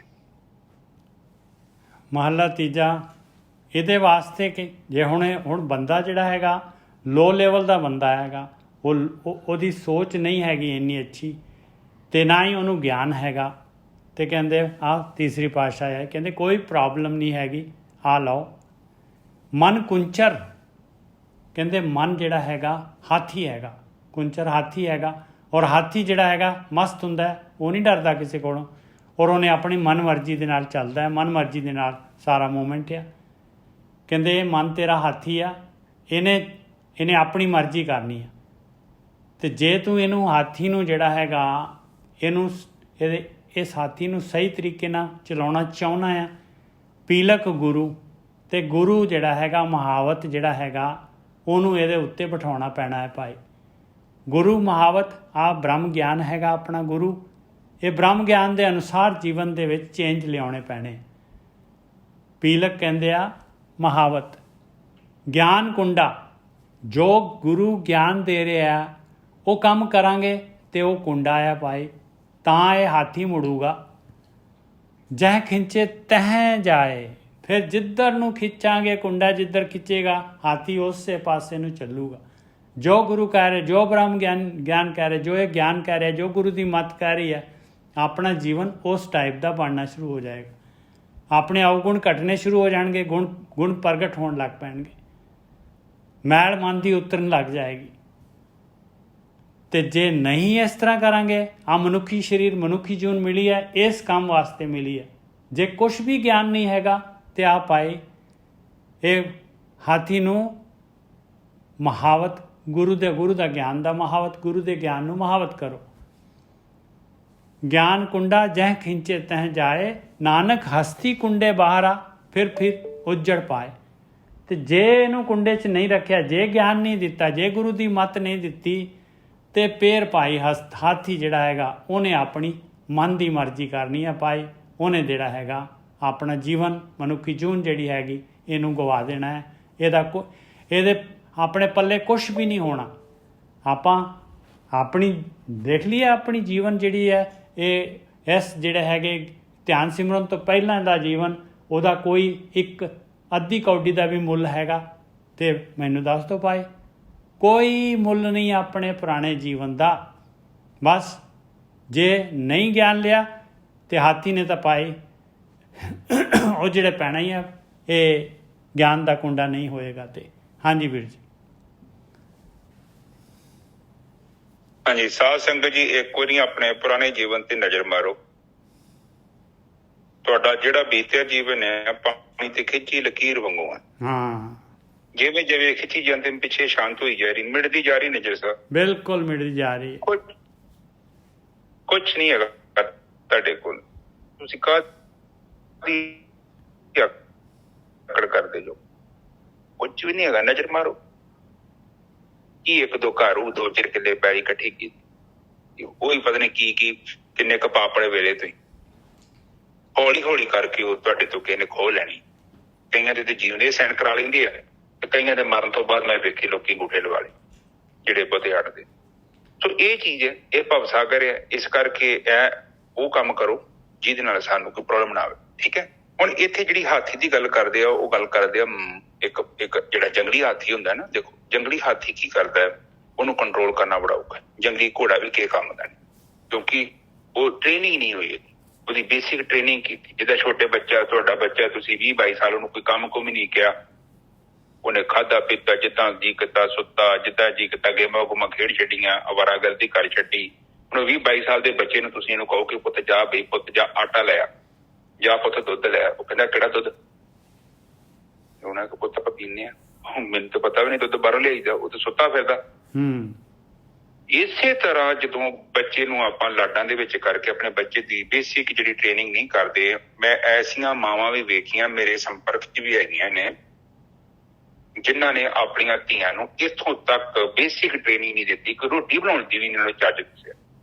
ਹੁਣ ਜਿਹੜੇ ਬੱਚੇ ਨੂੰ ਰੋਟੀ ਬਣਾਉਣੀ ਨਹੀਂ ਆਉਂਦੀ, ਇੱਕ ਕੁੜੀ ਹੋਵੇ, ਉਹ ਬੱਚਾ ਕੀ ਸੱਚੀ ਇੱਕ ਚੰਗੀ ਮਾਂ ਬਣ ਸਕਦਾ, ਇੱਕ ਚੰਗੀ ਪਤਨੀ ਬਣੂ ਜਿਹਨੂੰ ਰੋਟੀ ਨਹੀਂ ਬਣਾਉਣੀ ਆਉਂਦੀ? ਕਿੱਦਾਂ ਦਾ ਜੀਵਨ ਨੂੰ ਕਮ ਸੇ ਕਮ ਆਪਣੀ ਜੋਗੀ ਤੇ ਰੋਟੀ ਬਣਾਉਣੀ ਆਉਣੀ ਚਾਹੀਦੀ ਕਿ ਨਹੀਂ ਆਉਣੀ ਚਾਹੀਦੀ? ਇਹ ਕਿਹਦੀ ਜ਼ਿੰਮੇਵਾਰੀ ਹੈ? ਇਹ ਸਮਾਜ ਦੇ ਵਿੱਚ ਕੌਣ ਜ਼ਿੰਮੇਵਾਰ ਹੈ? ਦੇਖੋ ਬਾਣੀ ਦੇ ਵਿੱਚ ਕਿਹਾ ਕਿ ਮਾਂ ਪਿਓ ਜਿਹੜੇ ਬੱਚੇ ਦੇ ਗੁਰੂ ਹੁੰਦੇ ਆ, ਪਹਿਲੇ ਗੁਰੂ। ਹੁਣ ਜੇ ਮਾਂ ਬਾਪ ਨੇ ਆਪਣਾ ਫਰਜ਼ ਹੀ ਅਦਾ ਨਹੀਂ ਕੀਤਾ, ਕੋਈ ਕਿੱਦਾਂ ਗੱਲ ਕਰਨੀ ਹੈ, ਕਿੱਦਾਂ ਨਹੀਂ ਗੱਲ ਕਰਨੀ, ਕਿੱਦਾਂ ਬਹਿਣਾ, ਕਿੱਦਾਂ ਨਹੀਂ ਬਹਿਣਾ, ਕਿੱਦਾਂ ਚੱਲਣਾ ਨਹੀਂ ਚੱਲਣਾ। ਹੁਣ ਮੈਂ ਮੋਸਟਲੀ ਮੈਨੂੰ ਏਦਾਂ ਦੇ ਲੋਕ ਮਿਲਦੇ ਜਿਹੜੇ ਪੈਰ ਰਗੜ ਕੇ ਤੁਰਦੇ ਆ। ਮੇਰੇ ਫਾਦਰ ਨੇ ਮੈਨੂੰ ਦੱਸਿਆ ਸੀ ਨਹੀਂ ਚਰਨਜੀਤ ਪੁੱਤ, ਜਿਹੜੇ ਪੈਰ ਨਹੀਂ ਰਗੜ ਕੇ ਤੁਰਨੇ, ਉਹ ਗੱਲ ਅਜੇ ਤੱਕ ਮੇਰੇ ਦਿਮਾਗ 'ਚ, ਔਰ ਮੈਂ ਕਈਆਂ ਦੀ ਆਦਤ ਛਡਾਈ ਵੀ ਹੈ, ਕਿਉਂਕਿ ਉਹ ਮੈਨੂੰ ਇੱਕ ਚੰਗਾ ਗੁਣ ਮਿਲਿਆ ਮੇਰੇ ਪਿਓ ਤੋਂ, ਮੈਂ ਉਸ ਗੁਣ ਨੂੰ ਅੱਗੇ ਵੀ ਭੇਜ। ਹੁਣ ਜਦੋਂ ਆਪਾਂ ਕੋਈ ਚੀਜ਼ ਗਲਤ ਹੋ ਰਹੀ ਆ, ਆਪਾਂ ਨਹੀਂ ਦੱਸਦੇ, ਛੋਟੇ ਬੱਚੇ ਨੂੰ ਤੇ ਸਮਝਾ ਸਕਦੇ। ਹੁਣ ਇੱਕ 20-22 ਸਾਲ ਦਾ ਬੱਚਾ ਹੋ ਗਿਆ, ਤੁਸੀਂ ਉਹਨੂੰ ਕਹੋ ਕਿ ਪੁੱਤ ਹੁਣ ਨਾ ਪੈਰ ਰਗੜ, ਤੇ ਉਹ ਮੰਨਦਾ ਤੁਹਾਡੀ ਗੱਲ? ਇਹ ਤੇ ਤੁਹਾਨੂੰ ਉਦੋਂ ਹੀ ਕੰਮ ਕਰ ਦੇਣਾ ਚਾਹੀਦਾ ਸੀ ਜਦੋਂ ਛੋਟਾ ਬੱਚਾ ਸੀ ਉਹ।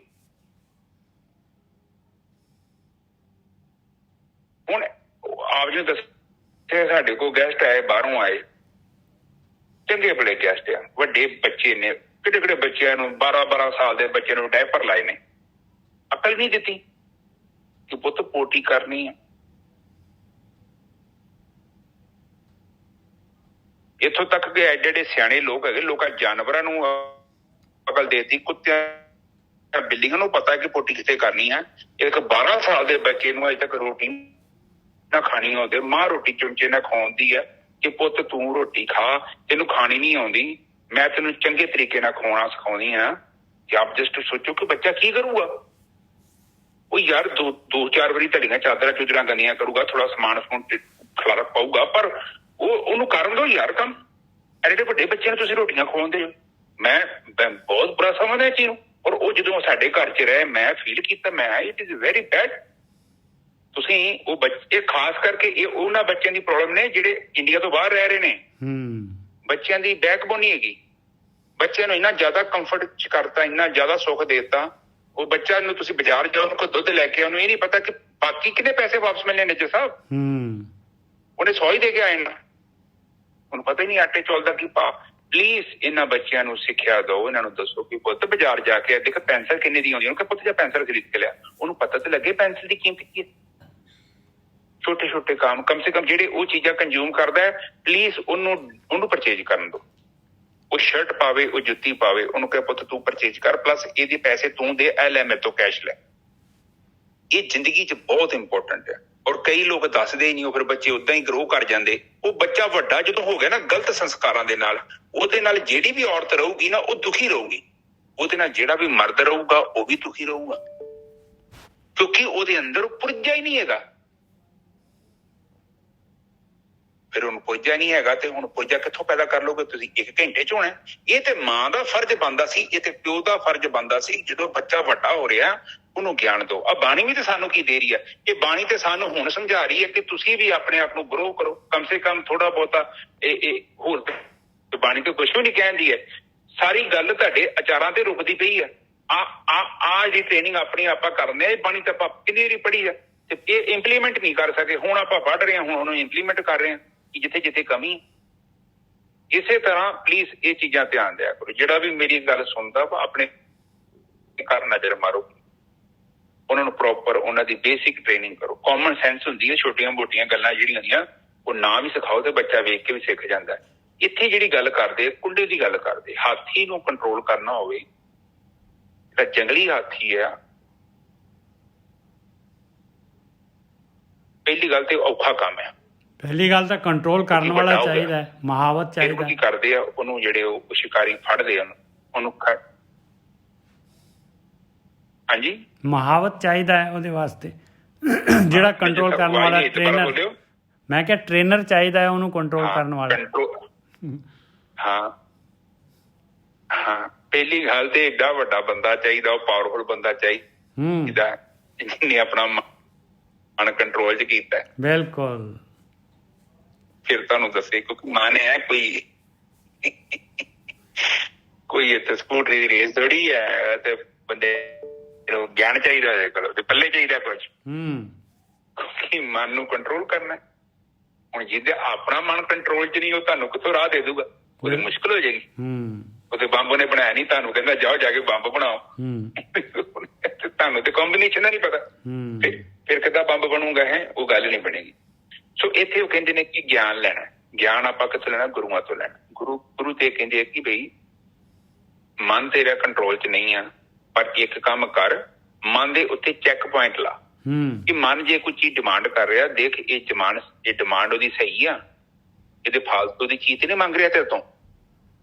ਹੁਣ ਜਦੋਂ ਫਾਲਤੂ ਦੀ ਚੀਜ਼ ਮੰਗ ਰਿਹਾ ਤੇ ਉਹਨੂੰ ਦੇਣੀ ਕਿ ਨਹੀਂ ਦੇਣੀ, ਇਹ ਫੈਸਲਾ ਨਿੱਜਰ ਸਾਹਿਬ ਸਾਡਾ ਹੈ, ਮਨ ਨਹੀਂ ਕਰ ਸਕਦਾ। ਮਨ ਨੂੰ ਕਨਵਿੰਸ ਕਰਨਾ ਉਹ ਸਾਡੀ ਬੁੱਧੀ ਦਾ ਕੰਮ ਹੈ। ਬੁੱਧੀ ਪ੍ਰੋਸੈਸ ਕਰੂਗੀ ਨਾ। ਸਬਜ਼ੀ ਬਣਾਉਣ ਤੋਂ ਪਹਿਲਾਂ ਨਿੱਜਰ ਸਾਹਿਬ ਮਨ ਤੇ ਕਹਿੰਦਾ ਮੈਂ ਨਹੀਂ ਦਵਾਈ ਖਾਣੀ, ਕੌੜੀ ਹੈ, ਪਰ ਆਪਾਂ ਖਵਾਉਂਦੇ ਕਿ ਨਹੀਂ ਖਵਾਉਂਦੇ ਇਹਨੂੰ? ਬਿਲਕੁਲ। ਮਨ ਕਹਿੰਦਾ ਨਾ, ਆਪਾਂ ਨਹੀਂ ਕਹਿੰਦੇ ਉਹ ਮੇਰਾ ਚਿੱਤ ਨਹੀਂ ਕਰਦਾ ਯਾਰ ਮੈਂ ਨਹੀਂ ਖਾਣੀ, ਪਰ ਆਪਾਂ ਕਹਿੰਦੇ ਨਹੀਂ ਬਈ ਖਾਣੀ ਪੈਣੀ ਆ, ਤੂੰ ਠੀਕ ਹੋਣਾ ਵਾ। ਇਹਦਾ ਮਤਲਬ ਮਨ ਦੇ ਪਿੱਛੇ ਵੀ ਇੱਕ ਸ਼ਕਤੀ ਹੈਗੀ ਹੈ ਜਿਹੜੀ ਮਨ ਨੂੰ ਕਹਿ ਸਕਦੀ ਹੈ ਕਿ ਮਨਾ ਤੈਨੂੰ ਖਾਣੀ ਪੈਣੀ ਹੈ, ਇਹ ਤੇ ਤੇਰਾ ਸਰੀਰ ਨਹੀਂ ਠੀਕ ਹੋਣਾ। ਤੇ ਦਵਾਈ ਵੀ ਖਾਂਦਾ ਕਿ ਇਹਦਾ ਜੀ ਕਰਦਾ ਸੂਈ ਮਰਾਈਏ ਇੱਥੇ ਲੱਕ ਤੇ ਪਿੱਠ ਦੇ। ਉਹ ਕਹਿੰਦੇ ਬਈ ਕੋਵਿਡ ਦੇ ਇੰਜੈਕਸ਼ਨ ਲੱਗੇ, ਲੋਕਾਂ ਰੌਲਾ ਪਾਇਆ, ਲੋਕਾਂ ਚੀਕਾਂ ਮਾਰੀਆਂ, ਪਰ ਫਿਰ ਵੀ ਲੋਕ ਗਏ। ਕਿਉਂ? ਉਹ 'ਚ ਭਲਾ ਹੈ। ਇਸੇ ਤਰ੍ਹਾਂ ਸਰਜਰੀ ਕਰਾਈ ਦੀ ਆ, ਬਾਈਪਾਸ ਸਰਜਰੀ ਲੋਕਾਂ ਦੀ ਹੁੰਦੀ ਆ, ਕਿਉਂ ਕਰਾ ਰਿਹਾ? ਮਨ ਤੇ ਰੌਲਾ ਪਾਉਂਦੇ ਆ ਨਹੀਂ ਸਹੀ, ਪਰ ਬੁੱਧੀ ਕਹਿੰਦੀ ਇਸ ਤੋਂ ਬਿਨਾਂ ਤੇਰੀ ਮੁਕਤੀ ਨਹੀਂ। ਇਹ ਗੱਲਾਂ ਹੀ ਆ। ਠੀਕ ਹੈ, ਇੱਥੇ ਜਿਹੜਾ ਮਨ ਹੈ, ਮਨ ਨੂੰ ਕੁੰਡਾ ਪਾਉਣਾ ਹੈ, ਉਹ ਗੁਰੂਆਂ ਦਾ ਕੁੰਡਾ ਲਈਏ ਆਪਾਂ। ਬਾਣੀ 'ਚ ਕਹਿੰਦੇ, ਬਾਣੀ ਕਹਿੰਦੀ ਹੈ ਕਿ ਇਹ ਮਨ ਹੈ ਨਾ ਜਿਹੜਾ, ਇਹ ਮਨ ਆਰਸੀ, ਇੱਕੋ ਹੀ ਵਿਰਲਾ ਵੇਖੇ। ਇਹ ਮਨ ਇੱਕ ਸ਼ੀਸ਼ਾ ਹੈ, ਪਰ ਇਹਨੂੰ ਕੋਈ ਵੇਂਦਾ ਨਹੀਂ। ਇਹਨੂੰ ਧਿਆਨ ਦੇ ਵਿੱਚ ਜਾ ਕੇ ਦੇਖਣਾ।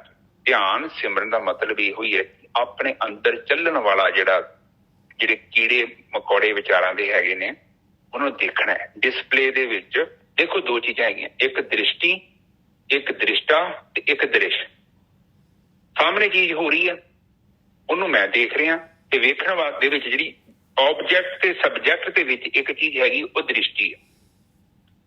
ਬਾਣੀ ਕਹਿੰਦੀ ਆ ਮੂੰਹ ਚ ਲਈਏ ਸਭ ਦਰਵਾਜ਼ੇ। ਪਹਿਲਾਂ ਦਰਵਾਜ਼ੇ ਬੰਦ ਕਰੋ, ਅੱਖਾਂ ਬੰਦ ਕਰੋ, ਕੰਨ ਤੁਹਾਨੂੰ ਦੱਸਿਆ ਕੰਨਾਂ ਦੇ ਵਿੱਚ ਪਲੱਗ ਪਾਓ, ਮੂੰਹ ਬੰਦ ਕਰ ਲਓ, ਆਪਣੇ ਅੰਦਰ ਜਾਓ, ਆਪਣੇ ਅੰਦਰ ਚੱਲਣ ਵਾਲਾ ਸਿਸਟਮ ਦੇਖੋ।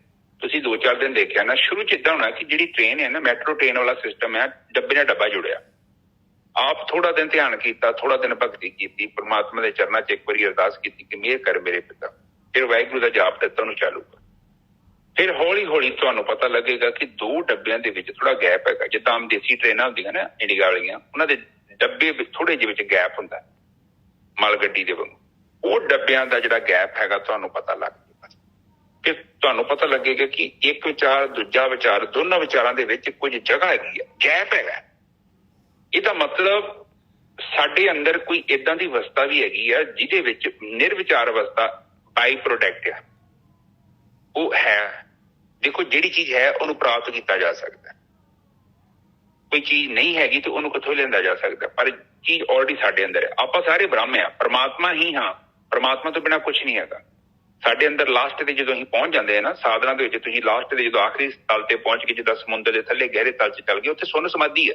ਉੱਥੇ ਕੁਝ ਤਰੰਗ ਨਹੀਂ ਹੈਗੀ। ਤਰੰਗ ਜਿਹੜੀ ਹੈ ਤੁਹਾਡੀ ਉੱਪਰ ਲੈਵਲ ਤੇ, ਮਨ ਦੇ ਲੈਵਲ ਤੇ ਚਿੰਤਨ ਚੱਲਦਾ ਹੈ। ਮਨ ਦੇ ਅੰਦਰ ਵੜ ਜਾਣਾ, ਧਿਆਨ ਇਕਾਗਰ ਹੋ ਗਿਆ, ਤੁਸੀਂ ਮਨ ਦੇ ਅੰਦਰ ਵੜ ਗਏ ਤੇ ਤੁਹਾਡਾ ਧਿਆਨ ਕਿੱਥੇ ਚੱਲ ਗਿਆ? ਚਿੱਤ ਦੇ ਵਿੱਚ। ਚਿੱਤ ਦੇ ਵਿੱਚ ਜਦੋਂ ਆਪਣਾ ਧਿਆਨ ਇਕਾਗਰ ਹੁੰਦਾ ਨਾ, ਤੇ ਸਮਝ ਲਓ ਕਿ ਜੀਵਨ 'ਚ ਇਨਕਲਾਬ ਹੋ ਗਿਆ। ਉਸ ਨੂੰ ਵਰਤਮਾਨ ਰੂਪ, ਵਰਤਮਾਨ ਕਾਲ ਰੂਪੀ ਧਾਰਾ ਕਹਿੰਦੇ ਆ। ਉੱਥੇ ਵਰਤਮਾਨ ਹੈ, ਉੱਥੇ ਨਾ ਭਵਿੱਖ ਕਾਲ ਹੈਗਾ ਤੇ ਨਾ ਹੀ ਭੂਤ ਕਾਲ ਹੈਗਾ। ਉੱਥੇ ਕੇਵਲ ਵਰਤਮਾਨ ਕਾਲ ਦਾ। ਪਰਮਾਤਮਾ ਜਿਹੜਾ ਟਾਈਮ 'ਚ ਨਹੀਂ ਹੈਗਾ। ਟਾਈਮ ਦਾ ਮਤਲਬ ਅਗਲਾ ਟਾਈਮ ਤੇ ਪਿਛਲਾ ਟਾਈਮ। ਜਿਹੜਾ ਵਰਤਮਾਨ ਹੈ ਨਾ, ਉਹਦੇ ਵਿੱਚ ਪਰਮਾਤਮਾ ਹੁੰਦਾ ਹੈ। ਉਸ ਅਵਸਥਾ ਨੂੰ ਆਪਾਂ ਉਦੋਂ ਅਨੁਭਵ ਕਰ ਸਕਦੇ ਹਾਂ ਜਦੋਂ ਆਪਾਂ ਨਿਰਵਿਚਾਰ ਹੋ ਜਾਂਦੇ। ਉਸ ਨਿਰਵਿਚਾਰ ਅਵਸਥਾ ਦੇ ਵਿੱਚ ਕੀ ਹੁੰਦਾ ਕਿ ਤੁਹਾਡਾ ਮਨ ਹੈ ਨਾ, ਉੱਥੇ ਕੰਟਰੋਲ 'ਚ ਆਉਂਦਾ। ਉਹਦਾ ਮਨ ਨਹੀਂ ਕੰਟਰੋਲ 'ਚ ਆ ਸਕਦਾ। ਮਨ ਨੂੰ ਤੁਸੀਂ ਨਹੀਂ ਫੜ ਸਕਦੇ।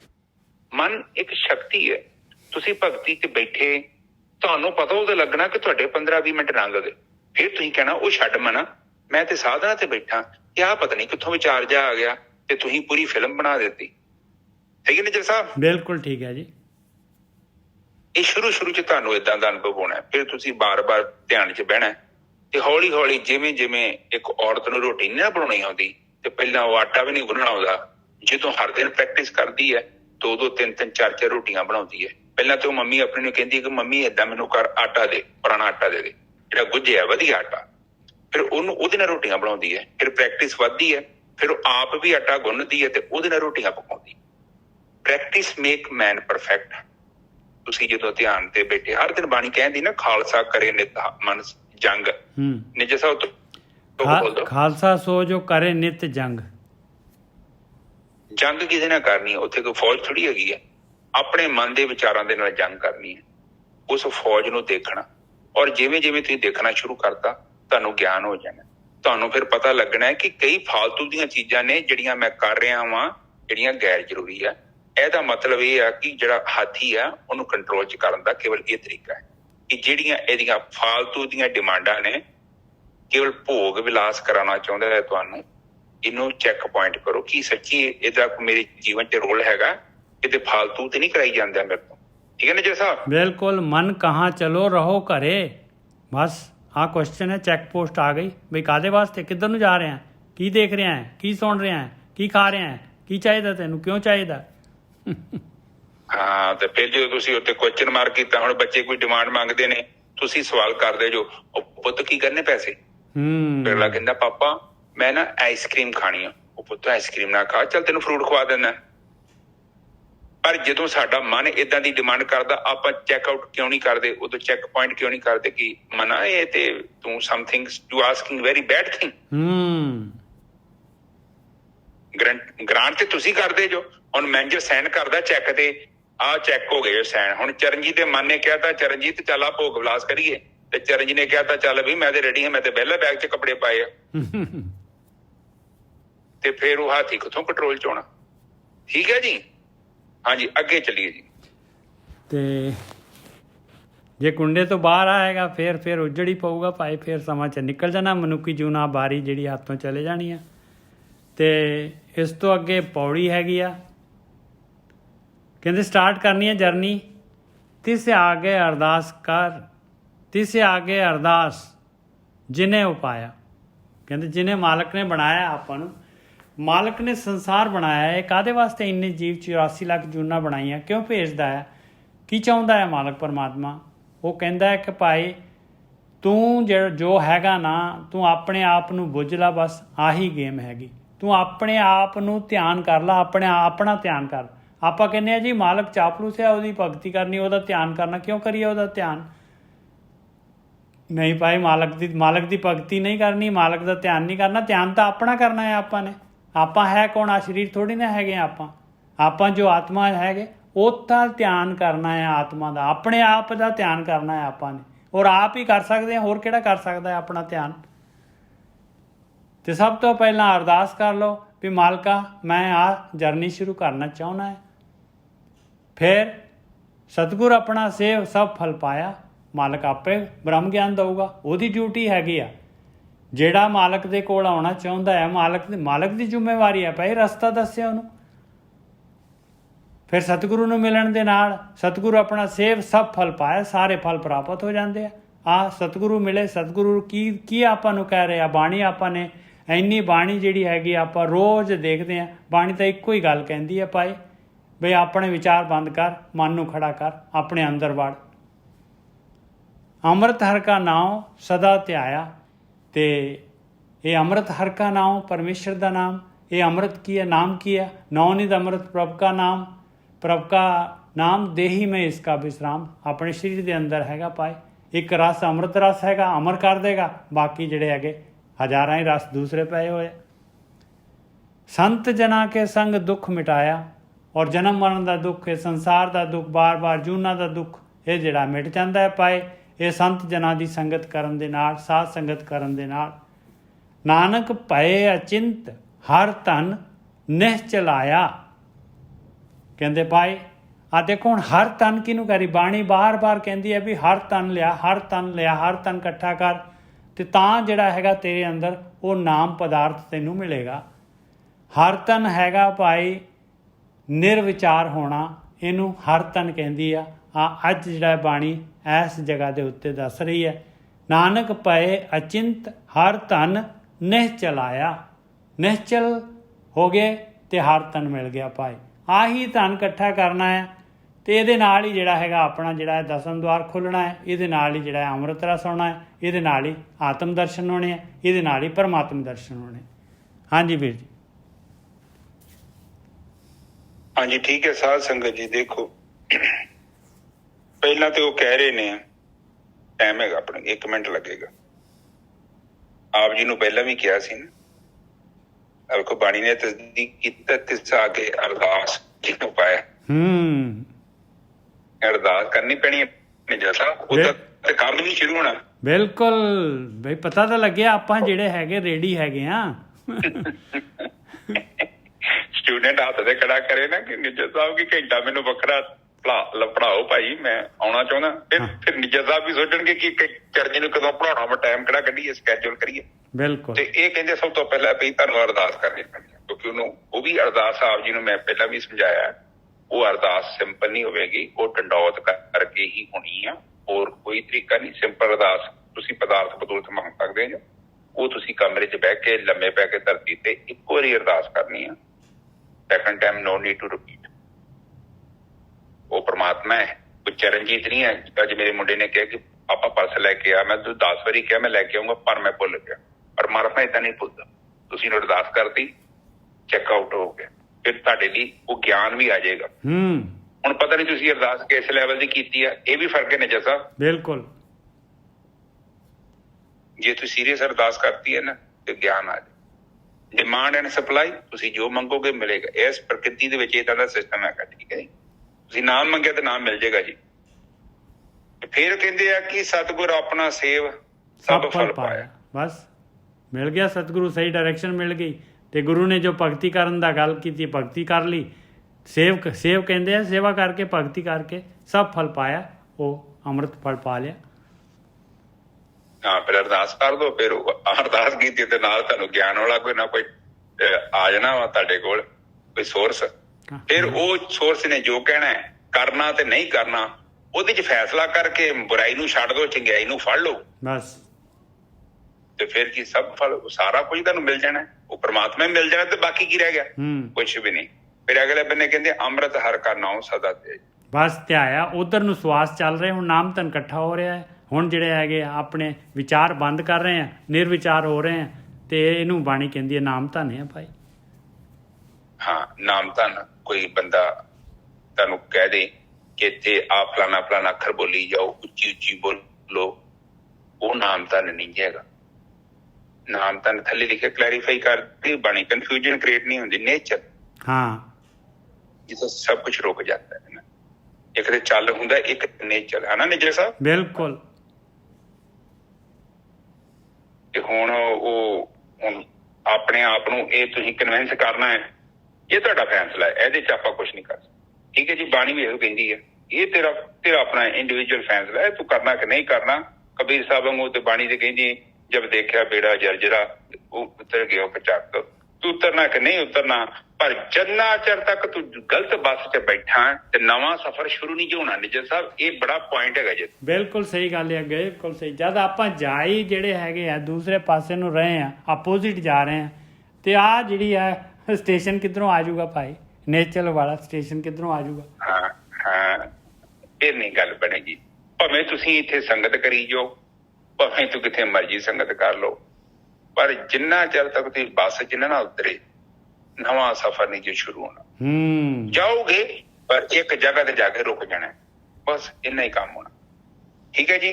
ਤੇ ਸਦਾ ਤੇ ਆਉਣਾ। ਸਦਾ ਦਾ ਮਤਲਬ ਉਹ ਤੁਸੀਂ ਹਰ ਪਲ ਉਹਨੂੰ ਰੱਖੋ ਨਾਲ, ਤੁਰੀ ਅਵਸਥਾ ਨੂੰ। ਤੁਰੀ ਅਵਸਥਾ ਇਹ ਨਹੀਂ ਕਿ 2 ਮਿੰਟ ਨਿਰਵਿਚਾਰ ਹੋਏ ਤੇ ਸਦਾ ਦਾ ਧਿਆਨ ਦਾ ਮਤਲਬ ਨਿਜਰ ਸਾਹਿਬ ਤੁਸੀਂ ਰੋਟੀ ਬਣਾਓ ਤੇ ਤੁਹਾਡਾ ਧਿਆਨ ਰੋਟੀ 'ਚ, ਤੁਸੀਂ ਰੋਟੀ ਖਾਓ ਤੇ ਤੁਹਾਡਾ ਧਿਆਨ ਰੋਟੀ ਖਾਣ 'ਚ, ਤੁਸੀਂ ਇਸ਼ਨਾਨ ਕਰੋ ਤੇ ਤੁਹਾਡਾ ਧਿਆਨ ਇਸ਼ਨਾਨ ਦੇ ਵਿੱਚ। ਜੋ ਵੀ ਕੰਮ ਕਰਨਾ ਨਿਜਰ ਸਾਹਿਬ ਉੱਥੇ ਤੁਹਾਡਾ ਧਿਆਨ ਹੋਣਾ ਹੈ।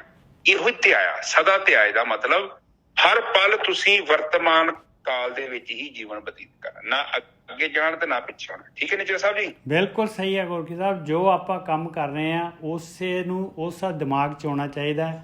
ਤੇ ਜਿਹੜਾ ਦਿਮਾਗ ਆਪਣਾ ਮਨ ਜਿਹੜਾ ਹੈਗਾ 24/7 ਜਿਹੜਾ ਹੈਗਾ ਖਿਆਲਾਂ ਦੇ ਵਿੱਚ ਹੀ ਜਿਹੜਾ ਹੈਗਾ, ਕਦੀ ਇੱਧਰ ਦਾ ਸੋਚ ਲਿਆ, ਕਦੀ ਉਹਦਾ ਸੋਚ ਲਿਆ, ਕਦੀ ਘਰ ਦਾ ਸੋਚ ਲਿਆ, ਕਦੀ ਹੋਰ ਕਿਸੇ ਬਾਰੇ ਸੋਚ ਲਿਆ, ਬਸ ਸੋਚੀ ਜਾ ਰਿਹਾ ਤੇ ਉਹ ਤਾਂ ਖਾਲੀ ਜਿਹੜਾ ਹੈਗਾ ਪਾਏ ਆਪਾਂ ਮਧਾਣੀ ਪਾਈ ਹੋਈ ਹੈ ਪਾਣੀ ਦੇ ਵਿੱਚ, ਸੜੇ ਪਾਣੀ ਦੇ ਵਿੱਚ, ਤੇ ਘੁਮਾਈ ਜਾਓ ਉਹਨੂੰ, ਬਸ ਉਹਦੇ ਨਾਲ ਕੀ ਮਿਲਣਾ ਆਪਾਂ ਨੂੰ।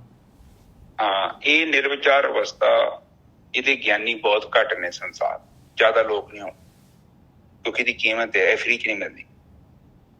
ਅੱਜ ਦੁਨੀਆ ਦੁਖੀ ਕਿਉਂ ਆ? अमेरिका चल जाओ, और ਵੱਡੀਆਂ कंट्रियां चल जाओ, लोगों को बहुत पैसा, लोगों को बहुत सुख सहूलतां, घर परिवार भी वधिया, नौकरियां वधिया, बैंक च वाधू पैसे, सुख पूरा, फिर भी दुखी। डिप्रेशन एंग्जाइटी क्यों हो रही है?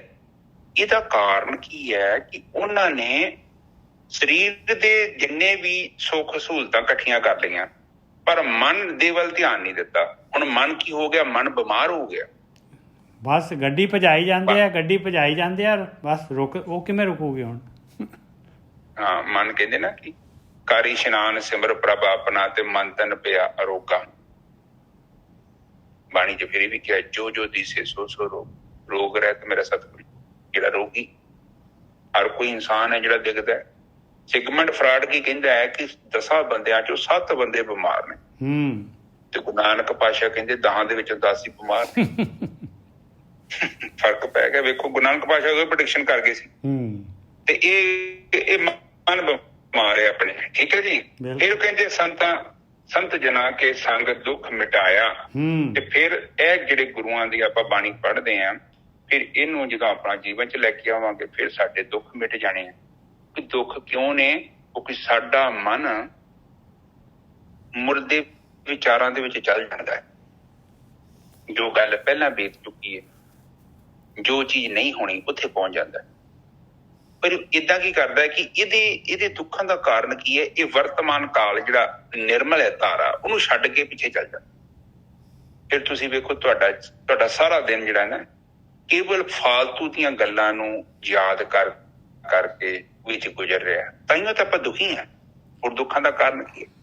ਇਹ ਜਦੋਂ ਤੁਸੀਂ ਭਗਤੀ ਕੀਤੀ ਫਿਰ ਤੁਹਾਨੂੰ ਕੀ ਮਿਲ ਜਾਣਾ? ਆ ਥੱਲੇ ਲਿਖਿਆ ਨਾਨਕ ਪਾਏ ਅਚਿੰਤ ਹਰ ਤਨ ਨੇਚਲ ਆਇਆ। ਤੇ ਫਿਰ ਤੁਸੀਂ ਅਚਿੰਤ ਹੋਣਾ, ਫਿਕਰਾਂ ਤੋਂ ਮੁਕਤ ਹੋ ਜਾਣਾ, ਕਿਉਂਕਿ ਵਰਤਮਾਨ ਕਾਲ ਰੂਪੀ ਧਾਰਾ ਚ ਨਿਰਵਿਚਾਰ ਅਵਸਥਾ ਚ ਕੋਈ ਚਿੰਤਾ ਹੀ ਨਹੀਂ ਹੈਗੀ। ਨਿਜਰ ਸਾਹਿਬ ਬਿਲਕੁਲ ਨਹੀਂ ਹੈਗੀ। ਉਹਨੇ ਵੇਖੋ 84 ਲੱਖ ਜੂਣੇ ਆ, ਹਰ ਇੱਕ ਪੰਛੀ ਜਿਹੜਾ ਰਾਤ ਨੂੰ ਬੇਫਿਕਰ ਹੋ ਕੇ, ਕੋਈ ਉਹਨਾਂ ਦੀ ਪੈਲੀ ਨਹੀਂ ਹੈਗੀ, ਨਥਿੰਗ, ਦੇ ਡੋਂਟ ਹੈਵ ਐਨੀ ਸੇਵਿੰਗ, ਦੇ ਡੋਂਟ ਹੈਵ ਐਨੀਥਿੰਗ, ਬਟ ਰਾਤ ਨੂੰ ਆਰਾਮ ਨਾਲ ਸੌਂ ਜਾਂਦੇ, ਦਿਨੇ ਉੱਠਦੇ ਨੇ ਤੇ ਉਡਾਰੀ ਤੇ ਨਿਕਲ ਜਾਂਦੇ ਨੇ ਰਿਜ਼ਕ ਦੀ ਤਲਾਸ਼। ਜਿੱਥੇ ਰਿਜ਼ਕ ਉਹਨਾਂ ਨੂੰ ਮਿਲਣਾ ਹੀ ਮਿਲਣਾ ਵਾ, ਕਿਉਂ ਮਿਲਣਾ ਹੈ? ਭੁੱਖੀ ਭੰਡਾਰੀ ਬੈਠਾ ਹੋਇਆ ਹੈ, ਪ੍ਰਕਿਰਤੀ ਤੇ ਭੁੱਖਾ ਥੋੜੀ ਮਾਰ ਦੂਗਾ ਸਾਨੂੰ ਨਿਜਾ ਸਾਹਿਬ, ਤੇ ਨਾ ਹੀ ਸਾਡੇ ਬੱਚੇ ਨੇ ਭੁੱਖਾ ਮਰਨਾ। ਇਹ ਸਾਡਾ ਮਨ ਦਾ ਵਹਿਮ ਹੈ, ਉਹਨਾਂ ਦਾ ਰਿਜ਼ਕ ਉਹਨਾਂ ਨੂੰ ਮਿਲੂ। ਤੇ ਸਭ ਤੋਂ ਵੱਡੀ ਗੱਲ ਹੈ, ਆਪਾਂ ਨੇਚਰ ਹੋਣਾ ਹੈ, ਇਸ ਮਨ ਨੂੰ ਰੋਕਣਾ ਹੈ। ਰੋਕ ਲੋਗੇ ਤੇ ਚੰਗੀ ਗੱਲ ਹੈ, ਨਹੀਂ ਰੋਕੋਗੇ ਤੇ ਫਿਰ ਇਹਨੇ ਗਾਂਹ ਲੈ ਜਾਣਾ। ਹੋਰ ਤੇ ਕਹਾਣੀ ਕੁਛ ਵੀ ਨਹੀਂ, ਇਹ ਚ ਨੁਕਸਾਨ ਤੁਹਾਡਾ ਹੀ ਆ। ਜੇ ਮੇਰਾ ਮਨ ਨਹੀਂ ਰੋਕਦਾ ਤੇ ਮੇਰਾ ਨੁਕਸਾਨ ਹੈ। ਇੱਥੇ ਗੱਡੀ ਜਿਹ ਚ ਮੈਂ ਬੈਠਾ ਹੈ, ਹੁਣ ਮੈਂ ਪਹਾੜਾਂ 'ਚ ਮਾਰੀ ਜਾਊਂਗਾ ਤੇ ਉਹਦੇ 'ਚ ਨੁਕਸਾਨ ਕੀ ਹੈ? ਬੈਠਾ ਤੇ ਮੈਂ ਗੱਡੀ 'ਚ। ਪਰ ਇੱਕ ਗੱਲ ਹੈਗੀ ਆ, ਇੱਕ ਬੇਵਕੂਫ ਨੇ ਆਪਣੀ ਗੱਡੀ ਪਹਾੜ ਦੇ ਵਿੱਚ ਮਾਰੀ ਹੈ ਤੇ ਉਹਦੇ ਵੱਲ ਵੇਖ ਕੇ ਮੈਂ ਵੀ ਮਾਰਾਂ ਤੇ ਮੈਨੂੰ ਕਿਹੜਾ ਸਿਆਣਾ ਕਹੂ। ਪਰ ਆਪਾਂ ਏਦਾਂ ਨਹੀਂ ਸੋਚਦੇ। ਆਪਾਂ ਕਹਿੰਦੇ ਉਹ ਇਹ ਕਾਮ, ਕ੍ਰੋਧ, ਲੋਭ, ਮੋਹ, ਹੰਕਾਰ 'ਚ ਮਾਰਨ ਦੇ ਨਾ ਗੱਡੀਆਂ, ਅਸੀਂ ਵੀ ਉਹ ਪਹਾੜ ਦੇ ਵਿੱਚ ਮਾਰਨੀਆਂ। ਇੰਨਾ ਫਰਕ ਹੈ। ਤੇ ਥੋੜੀ ਸਿਆਣੇ ਬਣੀਆਂ ਅੱਜ ਹੀ ਵਿਚਾਰ ਇੱਥੇ। ਨਿਜਰ ਸਾਹਿਬ, ਆਪ ਕੁਝ ਕਹਿਣਾ ਚਾਹੁੰਦੇ? ਨਾ, ਬਿਲਕੁਲ ਇਹੀ ਗੱਲ ਹੈ ਗੋਰਖੀ ਸਾਹਿਬ। ਦੇਖੋ, ਵਿਚਾਰ ਜਿਹੜੇ ਹੈਗੇ ਨਾ, ਇਹੀ ਜਿਹੜੇ ਹੈਗੇ ਆਪਣੇ ਵਿਚਾਰ ਹੀ ਤਾਂ ਅੱਗੇ ਦੀ ਜਰਨੀ ਆਪਾਂ ਨੂੰ ਅੱਗੇ ਜੂਨਾਂ ਦੇ ਵਿੱਚ ਲੈ ਕੇ ਜਾਂਦੇ ਆ ਭਾਈ। ਵਿਚਾਰ ਹੀ ਤਾਂ, ਵਿਚਾਰ ਕਾਹਦੇ? ਜੋ ਆਪਣੀ ਇੱਛਾਵਾਂ ਹੈਗੀਆਂ, ਜੋ ਉਹੀ ਉਹ ਆਪਣੀ ਜਿਹੜੀ ਪੂਰਤੀ ਵਾਸਤੇ ਅੱਗੇ ਜਰਨੀ ਵੱਧ ਜਾਂਦੀ ਹੈ। ਜੇ ਆਪਾਂ ਵਿਚਾਰ ਹੀ ਬੰਦ ਕਰ ਦਈਏ, ਕੋਈ ਸਾਡੀ ਡਿਮਾਂਡ ਹੀ ਨਹੀਂ ਹੈਗੀ, ਫਿਰ ਗਾਹਾਂ ਕਿੱਧਰ ਨੂੰ ਤੇ ਜਿਹੜਾ ਕਿਹੜੇ ਪਾਸੇ ਨੂੰ ਆਪਾਂ ਨੂੰ ਜੂਨਾਂ 'ਚ ਕੋਈ ਪਾ ਸਕਦਾ? ਹਾਂਜੀ ਵੀਰ ਜੀ। ਨਿਜਰ ਸਾਹਿਬ, ਗੁਰੂ ਨਾਨਕ ਪਾਤਸ਼ਾਹ ਨੇ ਤੇ ਉਦੋਂ ਹੀ ਕਹਿਤਾ ਸੀ, ਵਿਚਾਰ ਮਾਰੇ ਤਰੇ ਤਾਰੇ, ਉਲਟ ਜੋ ਨਾ ਆਵੇ। ਬਿਲਕੁਲ ਸਹੀ। ਇਹਨਾਂ ਨੇ ਪ੍ਰਚਾਰਕਾਂ ਨੇ ਉਦੋਂ ਉਸ ਮੈਸੇਜ ਨੂੰ, ਅਜੇ ਤੱਕ ਹੁਣ ਵੀ ਕਿਹੜਾ ਸਮਝਦੇ ਆ ਮੈਸੇਜ ਨੂੰ? ਨਾ, ਕੋਈ ਨਹੀਂ ਸਮਝਦਾ। ਧਿਆਨ ਸਿਮਰਨ ਵਾਲੀ ਗੱਲ ਕੋਈ ਨਹੀਂ ਕਹਿੰਦਾ। ਕਹਿੰਦੇ ਜੀ ਅਸੀਂ ਤਾਂ ਨਿਤਨੇਮ ਕਰਾ ਲਓ ਸਾਡੇ ਕੋਲੋਂ, ਆ ਪਾਠ ਕਰਦੇ ਹਾਂ ਰੋਜ਼, ਸੁਖਮਨੀ ਸਾਹਿਬ ਦੇ ਇੰਨੇ ਕਰਦੇ ਹਾਂ, ਇੰਨਾ ਆਹ ਕਰਦੇ ਹਾਂ, ਇੰਨੇ ਵਜੇ ਉੱਠਦੇ ਹਾਂ, ਇੰਨਾ ਨਹਾਉਂਦੇ ਹਾਂ, ਇੰਨਾ ਕੀਰਤਨ ਸੁਣਦੇ ਹਾਂ, ਇੱਦਾਂ ਇਸ ਟਾਈਮ ਗੁਰਦੁਆਰੇ ਜਾਂਦੇ ਹਾਂ, ਬਸ ਆਹੀ ਤਾਂ ਭਗਤੀ ਹੈ। ਤੁਸੀਂ ਆ ਵੀ ਨਵੀਂ ਜਿਹੜੀਆਂ ਵਿਚਾਰਾਂ ਆਹ ਦੱਸੀ ਜਾ ਰਹੇ ਹੋ, ਚੁੱਪ ਬੈਠਣਾ ਵੀ ਕੋਈ ਭਗਤੀ ਹੁੰਦੀ ਹੈ ਕਹਿੰਦੇ। ਹਾਂ, ਪਰ ਜਦੋਂ ਚੁੱਪ ਹੋ ਜਾਗੇ ਉਸ ਤੋਂ ਬਾਅਦ ਤੇ ਜੀਵਨ ਬਦਲਣਾ ਹੈ। ਠੀਕ ਹੈ ਜੀ, ਅੱਜ ਦੇ ਵਿਚਾਰ ਇੱਥੇ ਸਮਾਪਤ। ਇੱਕ ਓਮਕਾਰ, ਸਤਿਨਾਮ ਕਰਤਾ ਪੁਰਖ ਨਿਰਭਉ ਨਿਰਵੈਰ ਅਕਾਲ ਮੂਰਤ ਅਜੂਨੀ ਸੈਭੰ ਗੁਰ ਪ੍ਰਸਾਦ। ਇਹ ਮੇਰੇ ਪਿਤਾ ਗਰੀਬ ਨਵਾਜ, ਬਾਣੀ ਪੜ੍ਹਦਿਆਂ, ਵਿਚਾਰ ਕਰਦਿਆਂ, ਬਾਣੀ ਸਰਵਣ ਕਰਦਿਆਂ ਅਨੇਕਾਂ ਪ੍ਰਕਾਰ ਦੀਆਂ ਭੁੱਲਾਂ ਤੇ ਗਲਤੀਆਂ ਹੋ ਗਈਆਂ ਹਨ। ਨਿਦਾਨ ਬੱਚੇ ਸਮਝ ਕੇ ਮਾਫ਼ ਕਰੋ। ਅੱਗੇ ਤੋਂ ਸ਼ੁੱਧ ਤੇ ਸਪਸ਼ਟ ਬਾਣੀ ਪੜ੍ਹਨ ਦੀ ਆਗਿਆ ਬਖਸ਼ਣੀ। ਆਈ ਸੰਗਤ ਦੀ ਹਾਜ਼ਰੀ ਆਪਣੇ ਦਰ ਤੇ ਪ੍ਰਵਾਨ ਕਰਨੀ। ਜੇਲ੍ਹ ਰੋਕਤਾ ਬਖਸ਼ਣੀ, ਨਾਮਦਨ ਬਖਸ਼ਣਾ, ਘਰ ਪਰਿਵਾਰ ਵਿੱਚ ਸੁੱਖ ਸ਼ਾਂਤੀ ਬਖਸ਼ਣੀ। ਮੇਰੇ ਪਿਤਾ ਜੀ, ਆਪ ਜੀ ਦੇ ਬਹੁਤ ਬਹੁਤ ਧੰਨਵਾਦੀ ਹਾਂ। ਆਪ ਸਾਨੂੰ ਹਰ ਦਿਨ ਇਹ ਸੰਗਤ ਬਖਸ਼ਦੇ ਜੋ ਆਪ ਜੀ ਦੇ ਸੀ, ਬਹੁਤ ਧੰਨਵਾਦੀ। ਵਾਹਿਗੁਰੂ ਜੀ ਕਾ ਖਾਲਸਾ, ਵਾਹਿਗੁਰੂ ਜੀ ਕੀ ਫਤਿਹ। ਵਾਹਿਗੁਰੂ।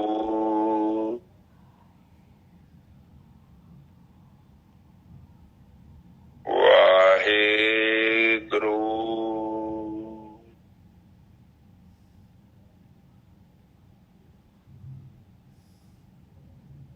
ਵਾਹਿਗੁਰੂ।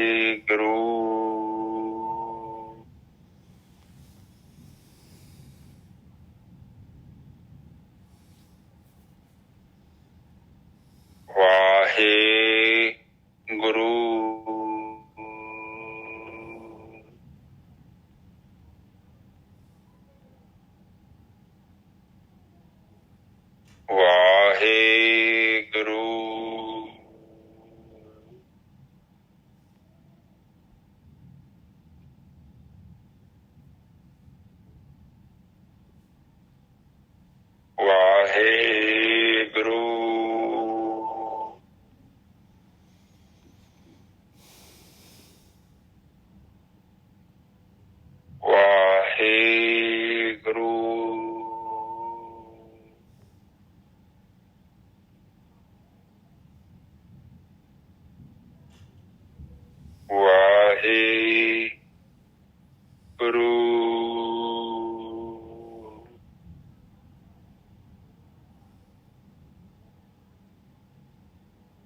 ਗੁਰੂ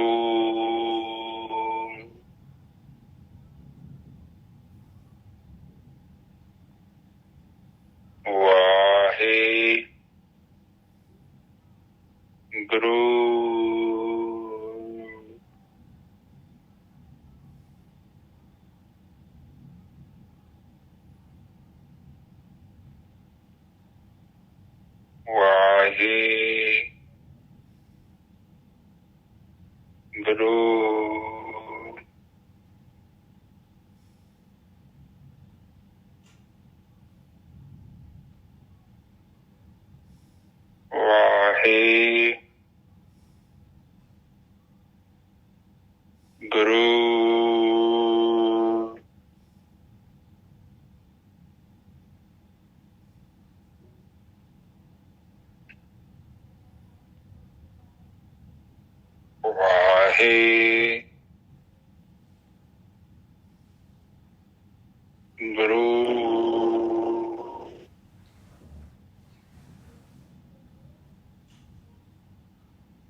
ਵਾਹਿਗੁਰੂ ਵਾਹਿਗੁਰੂ ਵਾਹਿਗੁਰੂ ਵਾਹਿਗੁਰੂ ਵਾਹਿਗੁਰੂ ਜੀ ਕਾ ਖਾਲਸਾ ਵਾਹਿਗੁਰੂ ਜੀ